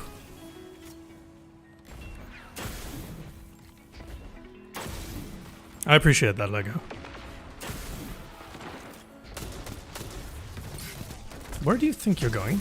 all of you together like iron bars. Gimme. Nom nom nom nom nom nom nom nom. Hey. Homie is out here. Oh, that's not a good place to be.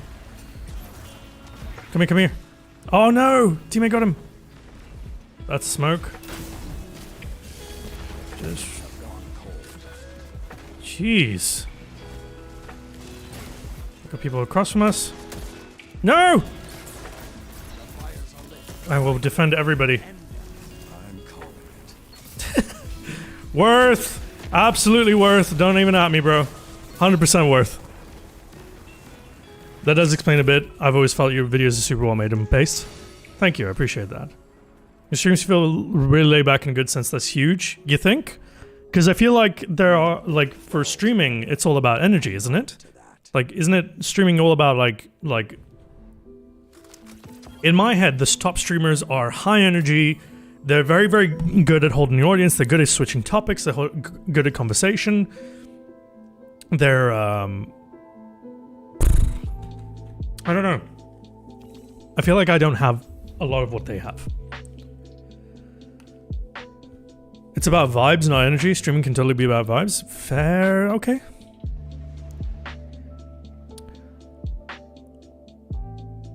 I think the energy of your streams have really good ups and downs, moments of passion and tangents, going in depth and knowledge while also having good time and peak gameplay moments. Yeah, I suppose, yeah. That's, yeah.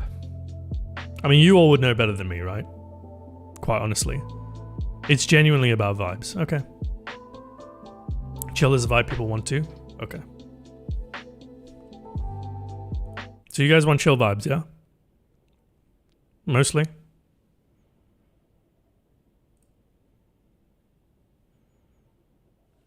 As for streaming 100%, that pays off if you're grinding to build an audience. Once you get over your points, the chill downtime doesn't matter as much. True. Chill vibes, okay. Also contrast is a big thing in entertainment. True. Yeah, that's also true. Contrast is very... Okay, so it seems like most of you want chill vibes. Well, too fucking bad. You're not getting any of those.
Okay, people actually will turn off if I keep this up, so I'm going to stop there.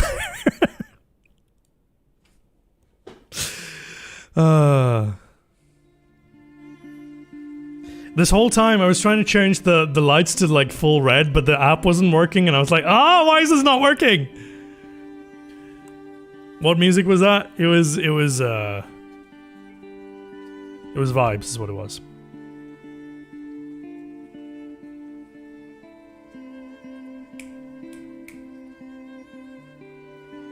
Why is it not working? There it is. We got...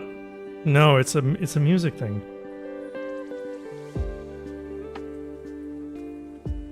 No, that's not the right... Hang on. Wait.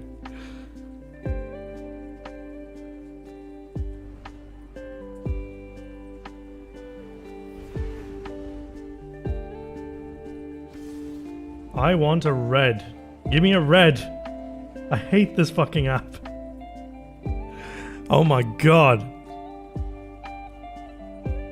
I'll figure it out for next time, okay? I'll do it. I'll do it for next time. No matter what is the song, you're all smart. Figure it out.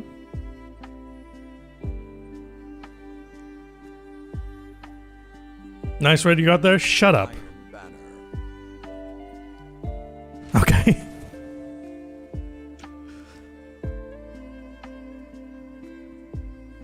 Yeah, this is lo-fi girl beats right now. Actually, I want to see if I get...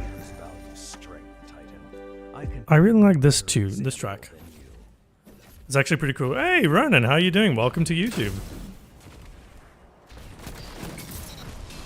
Oh, no, don't do this. Thank you, teammates. Bailed me out there. Oh boy. Totally deserved, earned, best player in the game.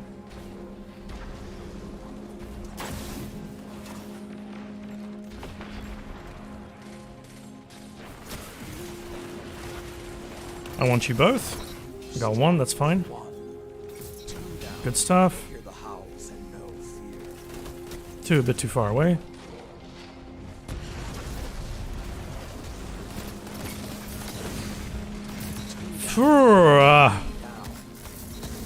Oh, come on. Did you all die to that bloody thing? Everybody died to the bloody grenade. That's so annoying. I wanted a multi-kill. Okay, that I deserved.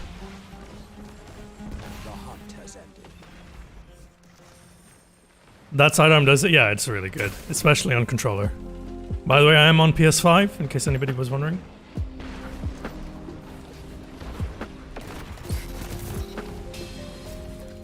Oh, you really gonna do this to me? Bad idea.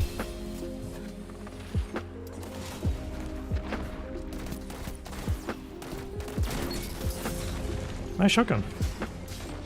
Nope, it's too much. I'm getting way too aggressive right now. This sound like space lo-fi? It's nice, isn't it? It's called Sunrise Over Casablanca by Ames. It's nice.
I won't dance. Yeah, it's a really good gun, Ronan. You absolutely should use it. Alright, War, take it easy. Thanks for hanging out. Appreciate you. What's your sensitivity on? I got my kitty PS5 for Christmas. I'm playing with him soon. Hang on a second. Just switched over to 60 Hz. My sensitivity is 10. My ADS sensitivity is 1.0. My field of view is 95. And I have 120 Hz mode on. Those are my settings. Sprint turn scale is at 0.8 all the way to the max. Double press delay is just at 1. My button layout is jumper, and I am using a bog standard PS5 controller. No fancy tricks here. So yeah. I think in combination, so I switched to this loadout because of Call of Duty. I'm going to be completely honest with you. Now, there aren't any side... I mean, there are... It's not because I like pistols in Modern Warfare 2 or anything like that. It's because Modern Warfare 2 made me realize that I like being aggressive as hell. And with this loadout, you have to be aggressive, otherwise nothing's going to happen. Have you tried bumping up the hipfire sense and the ADS multiplier down? Not particularly. I'm very comfortable at this level. I can understand the reasoning why people do that, but at this point, I'm still pretty comfortable, so Oh yeah, I have all this stuff that's here, just waiting here.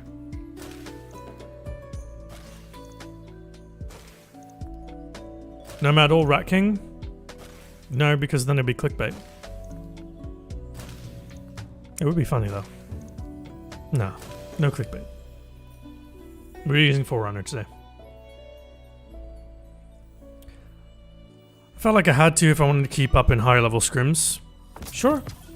Thing is, like, for me, at this level, I know exactly why I'm losing game duels and stuff. And for me, the biggest thing is just being comfortable. If I'm comfortable in my own actions and my own performance, then I can mentally apply myself better in the middle of the game. And if I review a gameplay of myself and I see that I'm losing duels because I'm either overcorrecting or whatnot, sure, then I'll make a mental note, okay, maybe try some different aim settings. But normally I lose a lot of duels is because I'm positioned really, really badly. I'm positioned in a place that was stupid, or I didn't rotate fast enough, or whatever. Like, my biggest weakness right now is positioning, I feel. Obviously you can't really see that in stream because we're six stacking against clueless people, but yeah. So we're getting dead cliffs again. Have you played with high impact ARs? I've heard the mixed things about them. Are they good? Iron Banner. I could 100% get some out. Is auto rifle. Just gonna look on dim right now. Spirit will survive the day. Show me. Is auto rifle. Where's my high impact? I have a Krishna Mellow. I suppose that could work.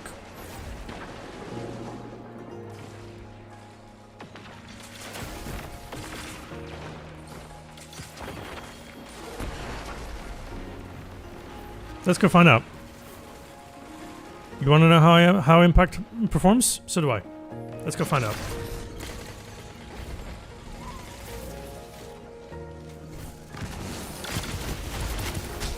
Okay, the answer is not well.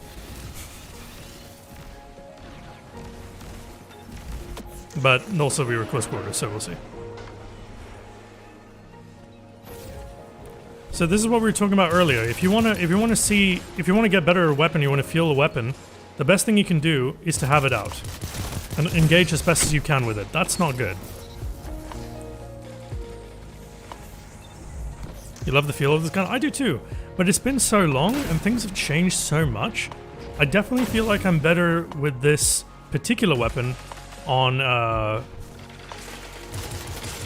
they're all just, okay. Son of a bitch. I should have used this Forerunner. Maybe I'll do that. All of you together, like Iron Lords. Oh, what the hell is that? Now you are the wolf. Finish the works. It's hard to control at that range, and then at that range you're then going into high impact pulse rifle territory, which just, like, you're gonna lose that all day. In fact, you're going into 450 auto rifle territory and you're gonna lose that too. Because they're gonna flinch you off your aim very, very easily. All of you together, like Iron Lords. You're dead. Why are you staying there? Or maybe you're not dead. Maybe you know something more than me. You are in control.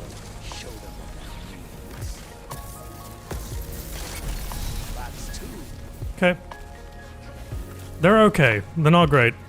I don't feel comfortable with them at all. And normally I adapt to weapons pretty well. I'm gonna fucking die. Give me somebody to kill. Hey, I didn't die. Let's go.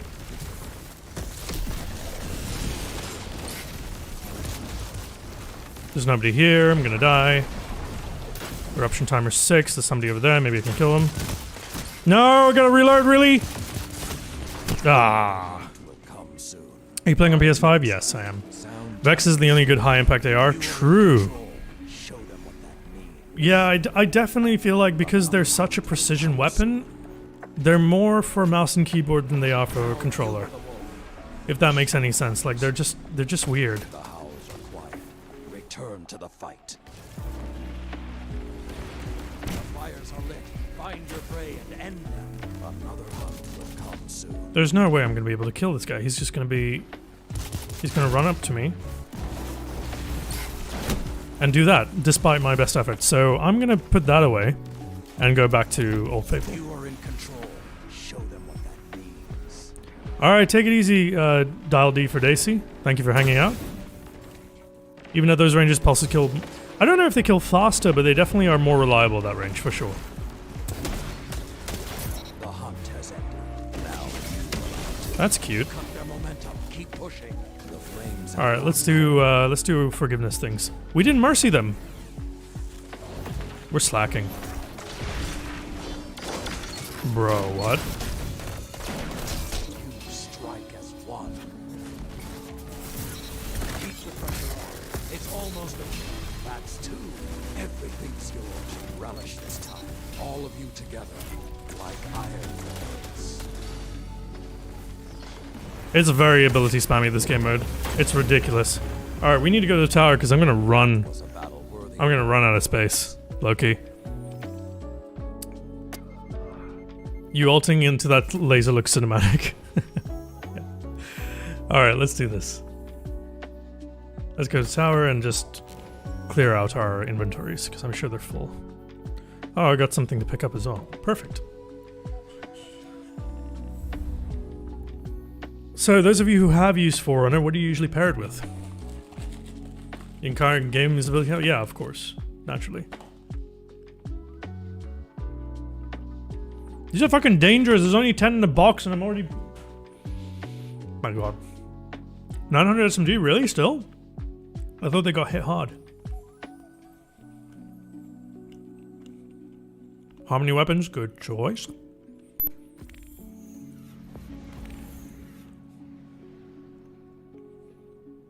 The hell was that noise?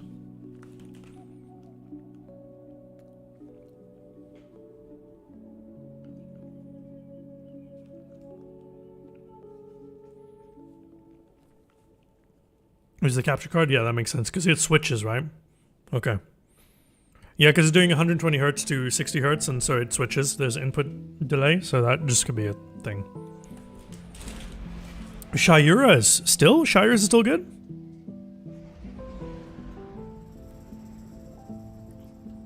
Yeah, sorry about that. Sorry if that caused anybody pain. It certainly caused me pain. I do apologize.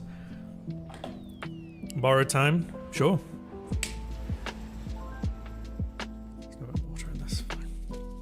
Midacalis Splinklock is a very sleeper pink right now? Absolutely. So here's the thing, is like, with Shayura's, I would use it if I had a Void subclass, because I feel like the engagement ranges between Forgiveness and Shayura's do overlap a little bit. Used it with Reckless Oracle many seasons ago. That's a good choice. Okay, Rapid Hit Eye of the Storm. Well, it's not really doing anything for me. It's a good roll, but like... I don't know, what are we thinking about this one?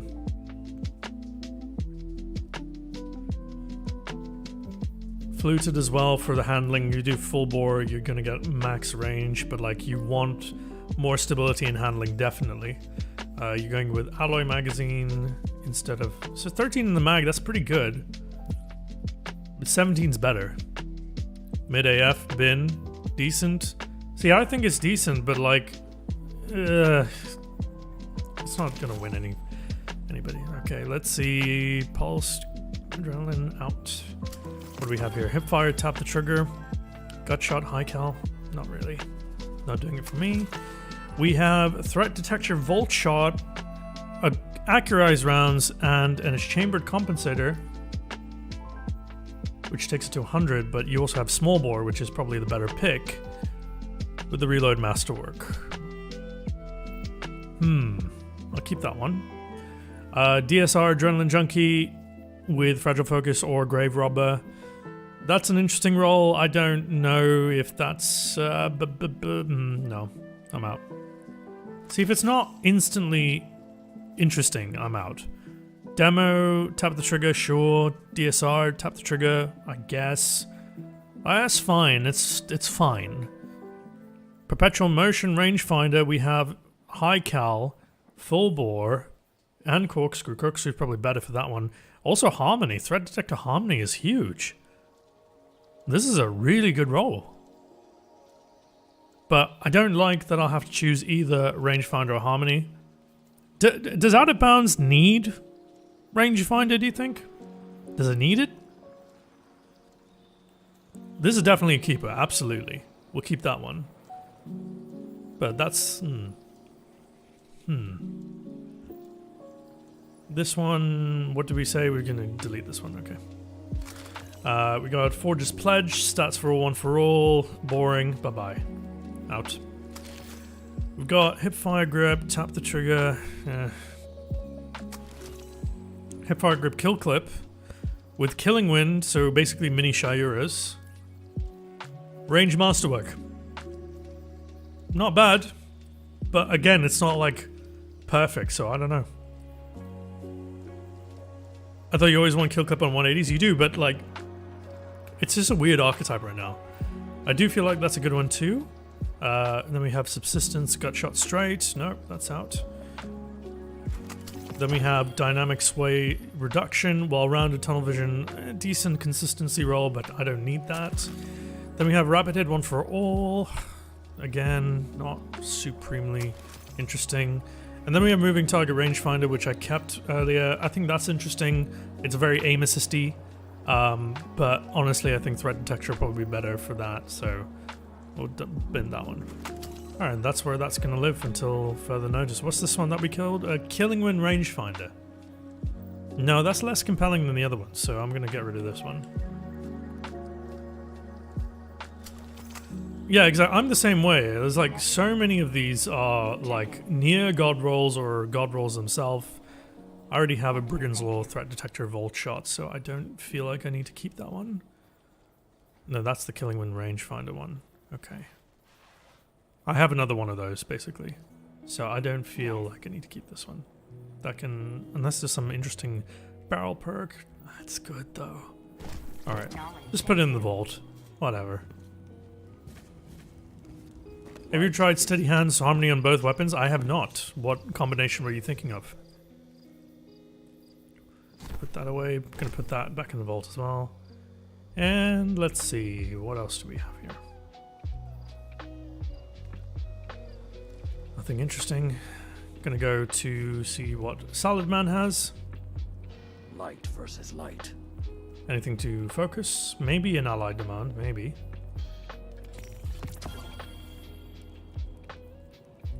So I don't know if I have this entire kit yet.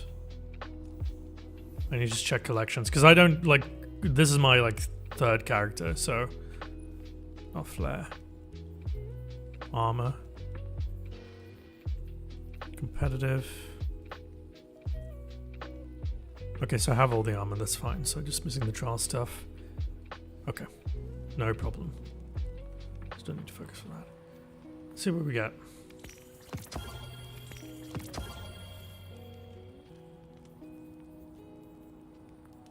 I didn't realize it was stasis, that's good. I acknowledge Okay. your power, Guardian. Let's have a look. Alright, we got Subsistence Frenzy, which is incredibly mid, if I'm being honest. Out. Being a guardian gives you Wait, why does it say stasis protector of if it's kinetic? What do you mean? Bountiful Wells, pick it up before reset? Yes. Already have Bountiful Wells, though. Both of these rolls suck. Excellent work. Visual Bug? Yeah. Iron Reach or Rangefinder or Bust? Yeah, that's what I'm kind of feeling as well. Okay, let's go and pick up the thing from what's the name and then get back into it.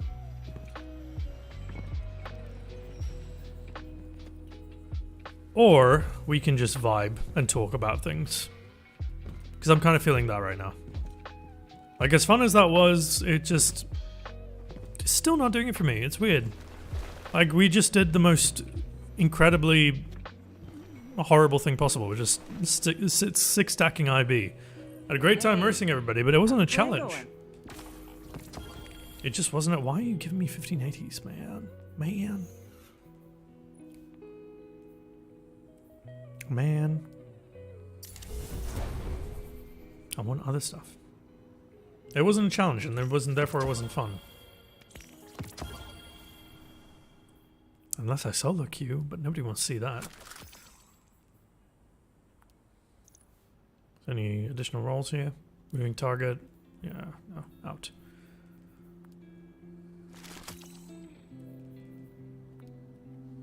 Oh, that's the actual mark, huh? It is the actual mark.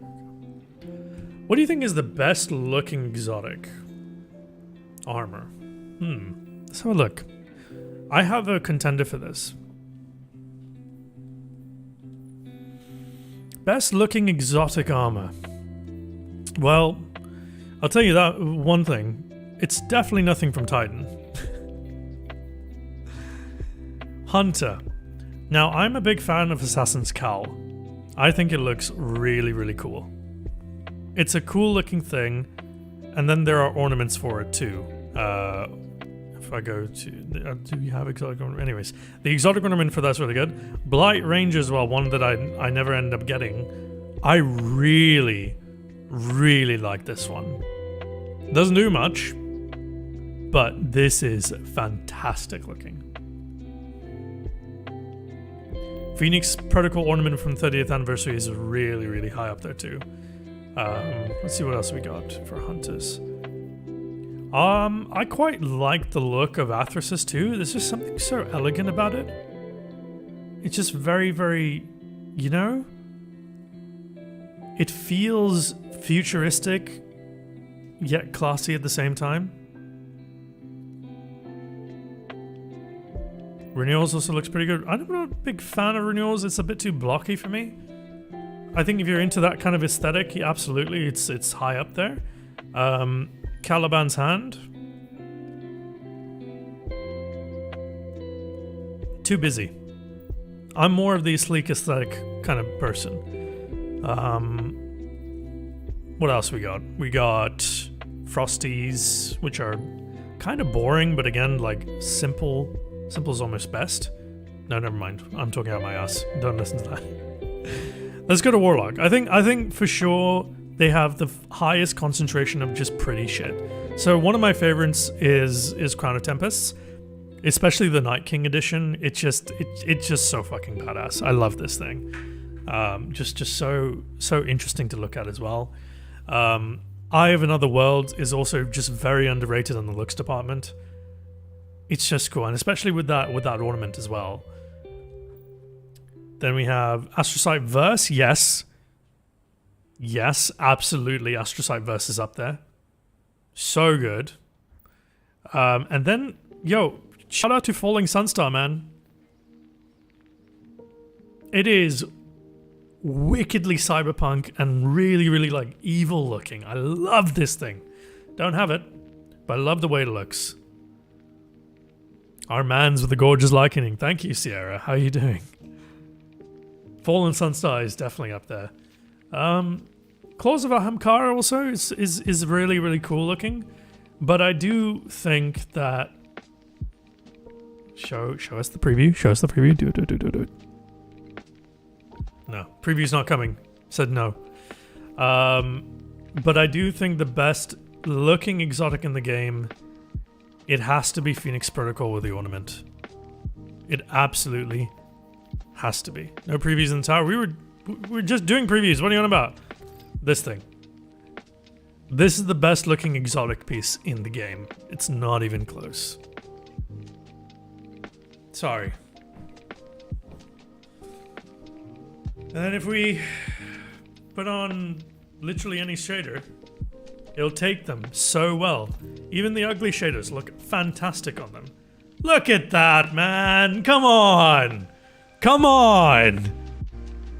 That's ridiculous!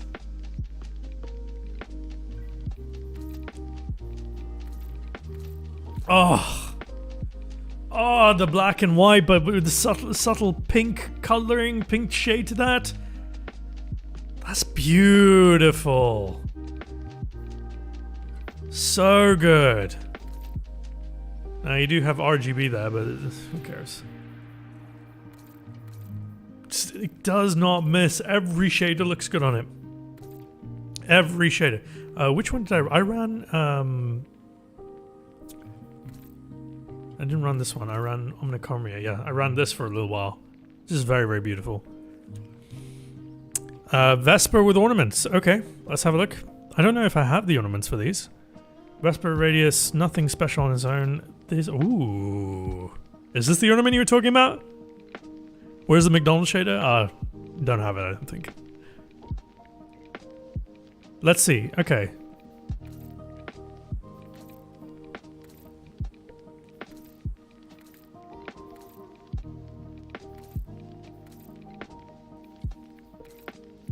I'm not sold.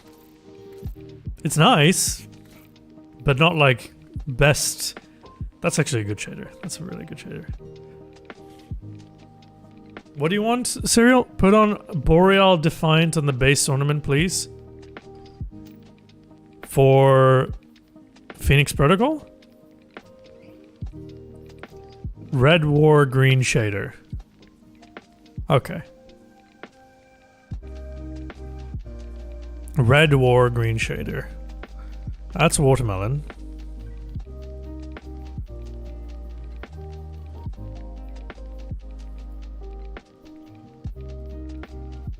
Trying to find the green shaders here. Ice Poison, Distant Earth. I have everything unlocked from Red War, so where is this? No, the double nade one, Starfire? Starfire Protocol?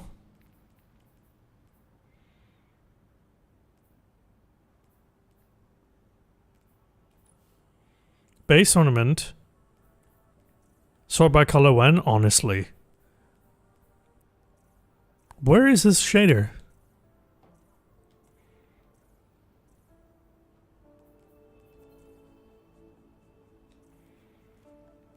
Boreal Defiant. There we go.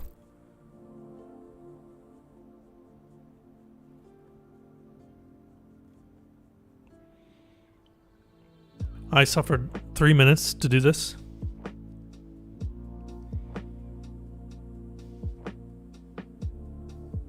All in favor of banning cereal from the chat, say aye.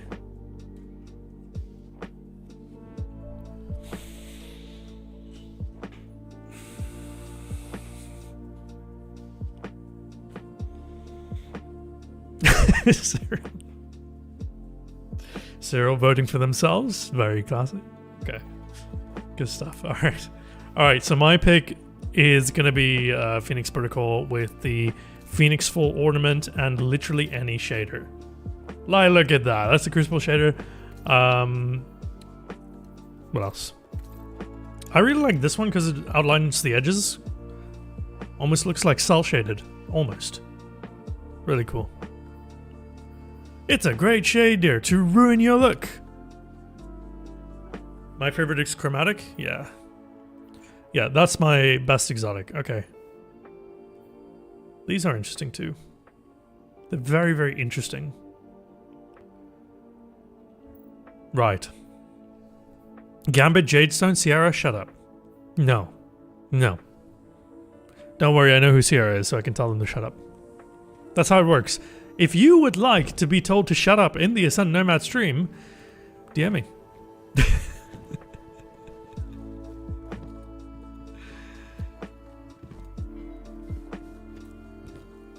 Disgusting? Yeah, really.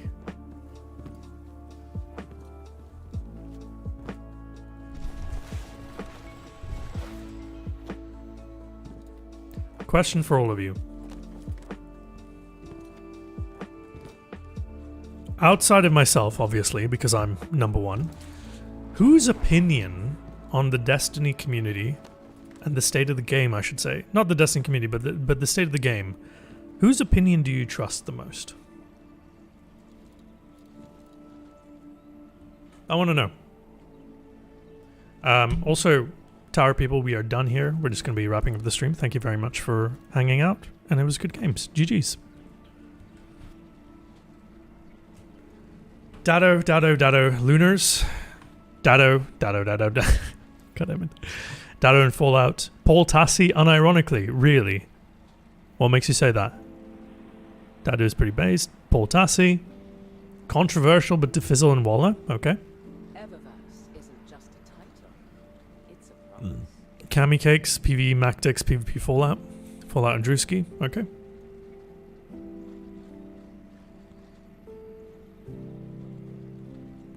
You and GSXR Clyde. That's a first. I want to say I trust his opinion, but Zani is superior. Zani is great. Scarrow 9 used to be my go-to for level head takes on the game. What do you mean? Oh, he started to be. Sorry, I thought you said he used to. Okay. Paul feels like the blend of casual hardcore player that I am and has a good amount of nuance / doesn't fall victim to outrage. Oh, he definitely falls victim to it, but he's definitely he's got a good handle on things for sure. Do you think that? So here's the thing. How many of you know who Ludwig is?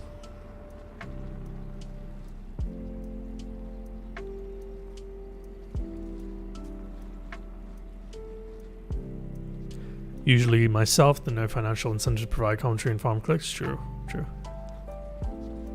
Yeah, probably everyone empathizes with the pain points doesn't lose school. Okay. Heard the name. We're getting bullied in the tower. I'll let them bully in the tower. That's fine. That's good content for the background. Okay, so Ludwig he was one of the biggest Twitch streamers. Then he got the bag from YouTube, and now he does YouTube content. And he does this show called Mogul Mail, or he has a channel called Mogul Mail, and I think it's one of the fastest growing YouTube channels out there. Like, he got 1 million subs like really fucking quickly. And basically it's just him talking about it was basically just him talking about like things that are happening in the game, things that are just happening generally in the world, Twitch drama, real drama, Bitcoin drama, all of that. Essentially the format is basically this. It's like he'll be front and center in the camera, and then he'll have some like tabs open and stuff like that, and he'll switch to say like the live thing, and he'll quickly click on a tab and you see what he's talking about, and then he'll come back to face camera, and then he'll continue the conversation like this. And something I've been thinking about, because I know like a lot of you do want me to make more content, a lot of you do want me to voice my opinions on things a little bit more often, but the issue with that is that my video process is like quadruple the length of most other creators. So I wonder if there's an opportunity to do a mix of both, where I just shit out a video and it's just me talking ahead, and I just say, okay, Telesto event, let's talk about it. It was shite. Here's the reason why it was shite. Here's some opinions from people I trust. Here's some statistics to show that this point is proven. All of that. So we map out basically like an argument, then make a video on it, completely unscripted, with some chill music in the background. How does that sound? Because I definitely agree with all of you. I go to every single one of those people that you mentioned for their opinion on Destiny. And then I thought, well, we could do that too. And we have one very, very, very big advantage over every single one of them.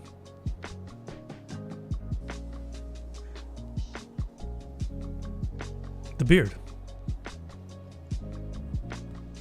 Duh. So let's do it. So, yeah. Oh, the beard too, yeah. As an editor for YouTubers and getting a feel for how things can affect overall vid performance, I would like that content, but I don't want to hurt your bigger projects. Yeah. That's the thing is, like, I would have to do a couple of test runs. I'd have to try and, like, make some quickly, like, within a couple of hours, see how that goes, post them, and see what the vibe is. What song this? Wall, W-A-L-L, by Xander, period. Xander. Nomad Beard Secrets vid. Maybe when it gets sponsored by Manscaped. We'll see. Why are you the way that you are? Because I came out my mama. Nomad's got to do a makeup tutorial.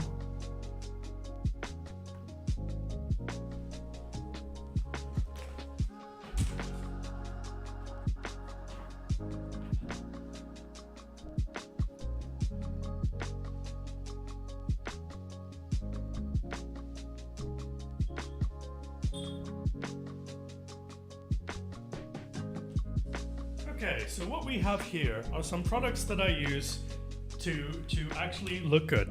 Okay, not all of them because you don't want to give away all your secrets, but a fair amount of them. Okay, so today it's not crisp on the bed. It's Jaffa cakes. Have some class. Anyway, so the first thing that you need in all things in life is a good beard oil, and I've only got this one from King C Gillette. Because believe it or not, the beard oil industry in Dubai is extremely limited. People don't take care of their facial hair here. We kind of just rely on good genetics, superior genetics, one might say, to keep our skin clear and our beards looking lush. You know, we're not from North America where it takes us 3 years to develop a stubble. So that's my daily beard oil. Now, anytime I shower, I will put this on. This is by Everyman Jack. It's called Beard Butter. It's sort of a beard balm. It's got this kind of consistency to it. You just take a little bit, like a pea-shaped, and you just work it through your hands and do this. And basically, it just makes, basically just softens the follicles a little bit, moistens the skin, and it gives your hair the optimal conditions to grow. Beard wash I only use when I'm shaving. This is just to catch any stray hairs and that sort of thing. It's supposed to do it every day and all that, but you know, I shower every day, I wash my face every day, so I don't need to do that as much. And then to shave, I use a double-edged razor because je suis old-fashioned in that sense. I don't particularly like the, the ones with 5 razors, the safety razors as they were. I much prefer something a little bit more single blade, that kind of thing. I did use a straight razor for a little while, but shit's hard and takes longer than just safety razoring, because you just lean this bit up against your neck and just scroll down. It's great. So yeah, that's just some of my beard routine. Thank you very much for watching. Please use code NOMAD in the description below to get 50% off your next beard oil purchase with Gillette. One day, right? One day. Wait, you have beard oil but barely use it? Maybe you should. Your significant other will thank you greatly for it, be whether they're a man or a woman, or if they don't identify as either.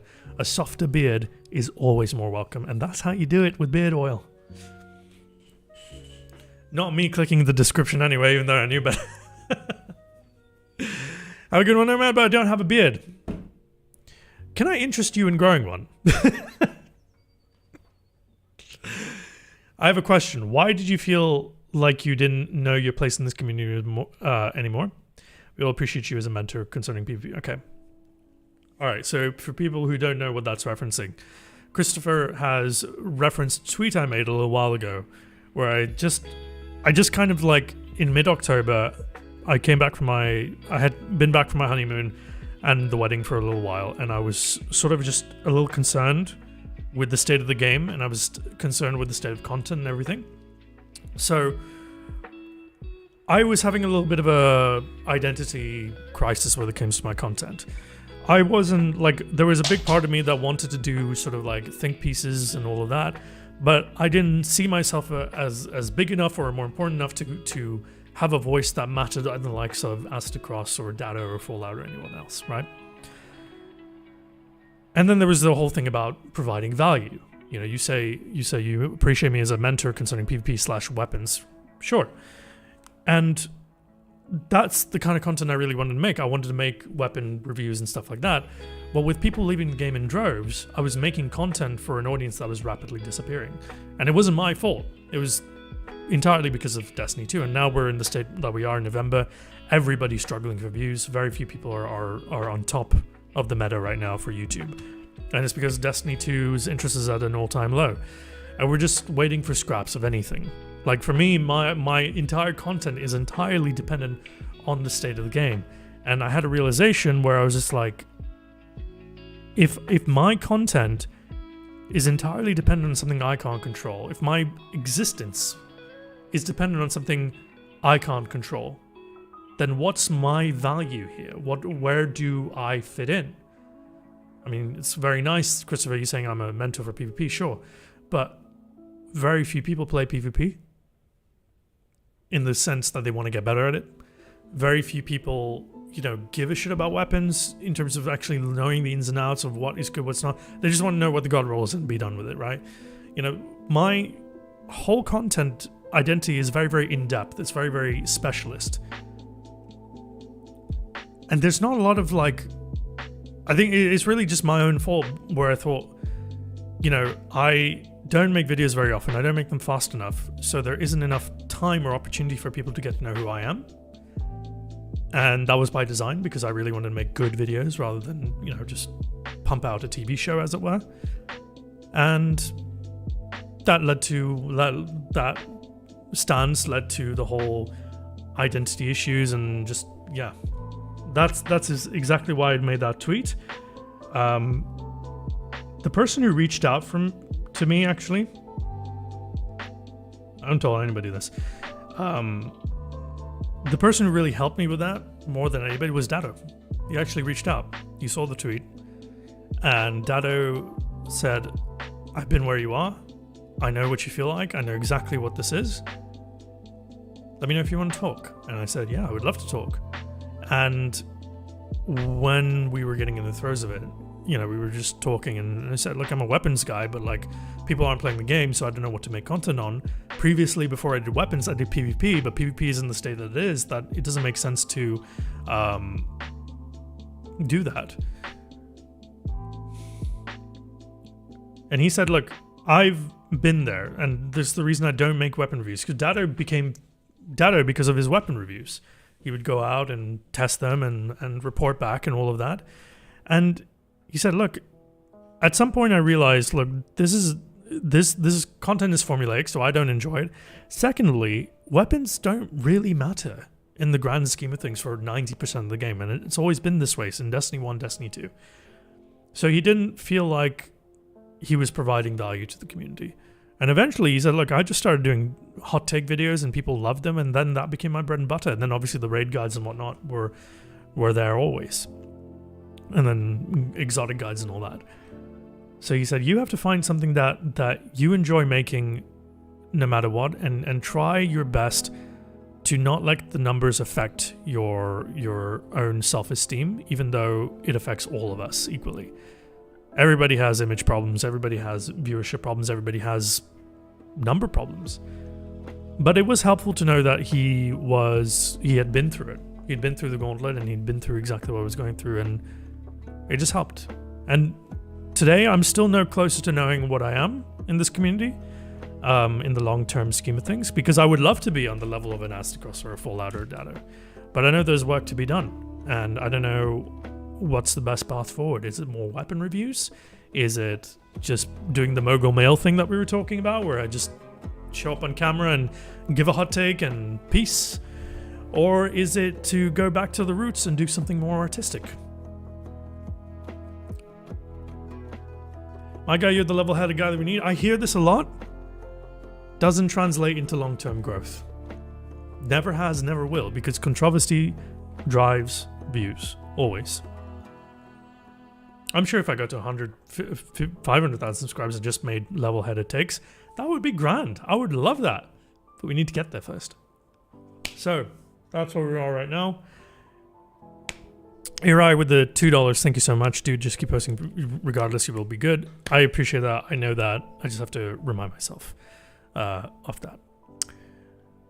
You're welcome, Christopher. That's what we do here, all right? Like, I'm not just gonna say, oh yeah, I was feeling funny, so that's it.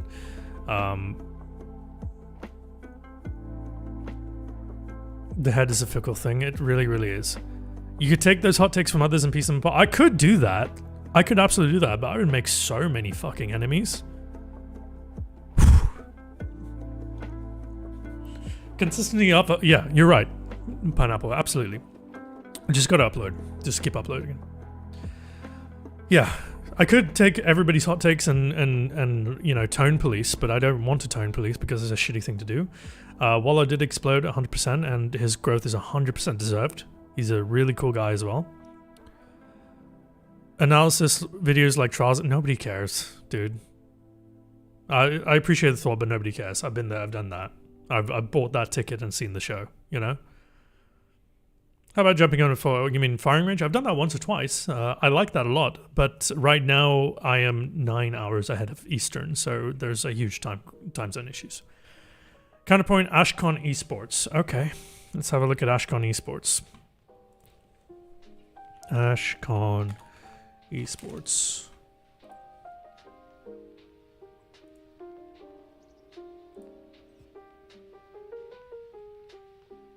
Okay, so esports, right?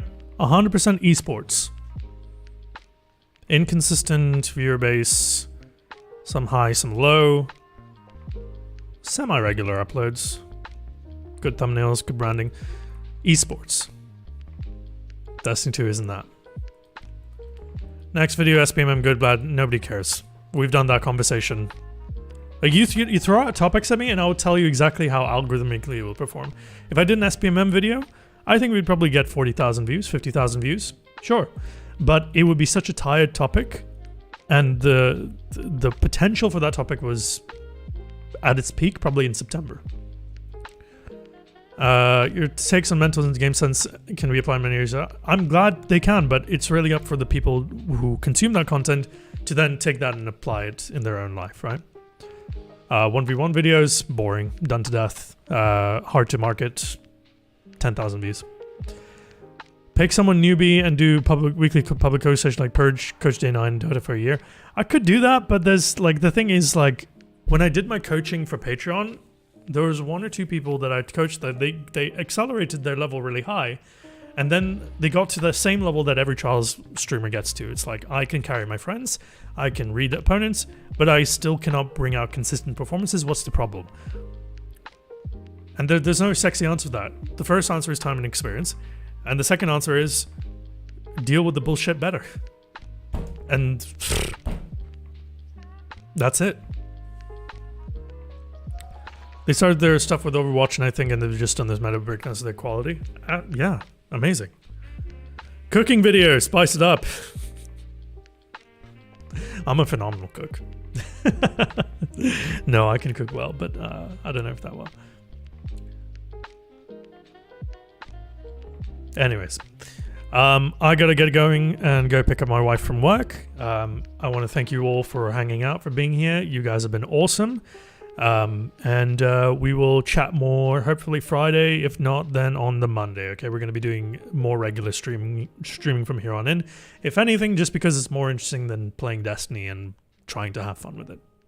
All right, take it easy, everybody. Thank you for tuning in. Thank you all for the donations, subscriptions, and memberships, and yeah, see you soon.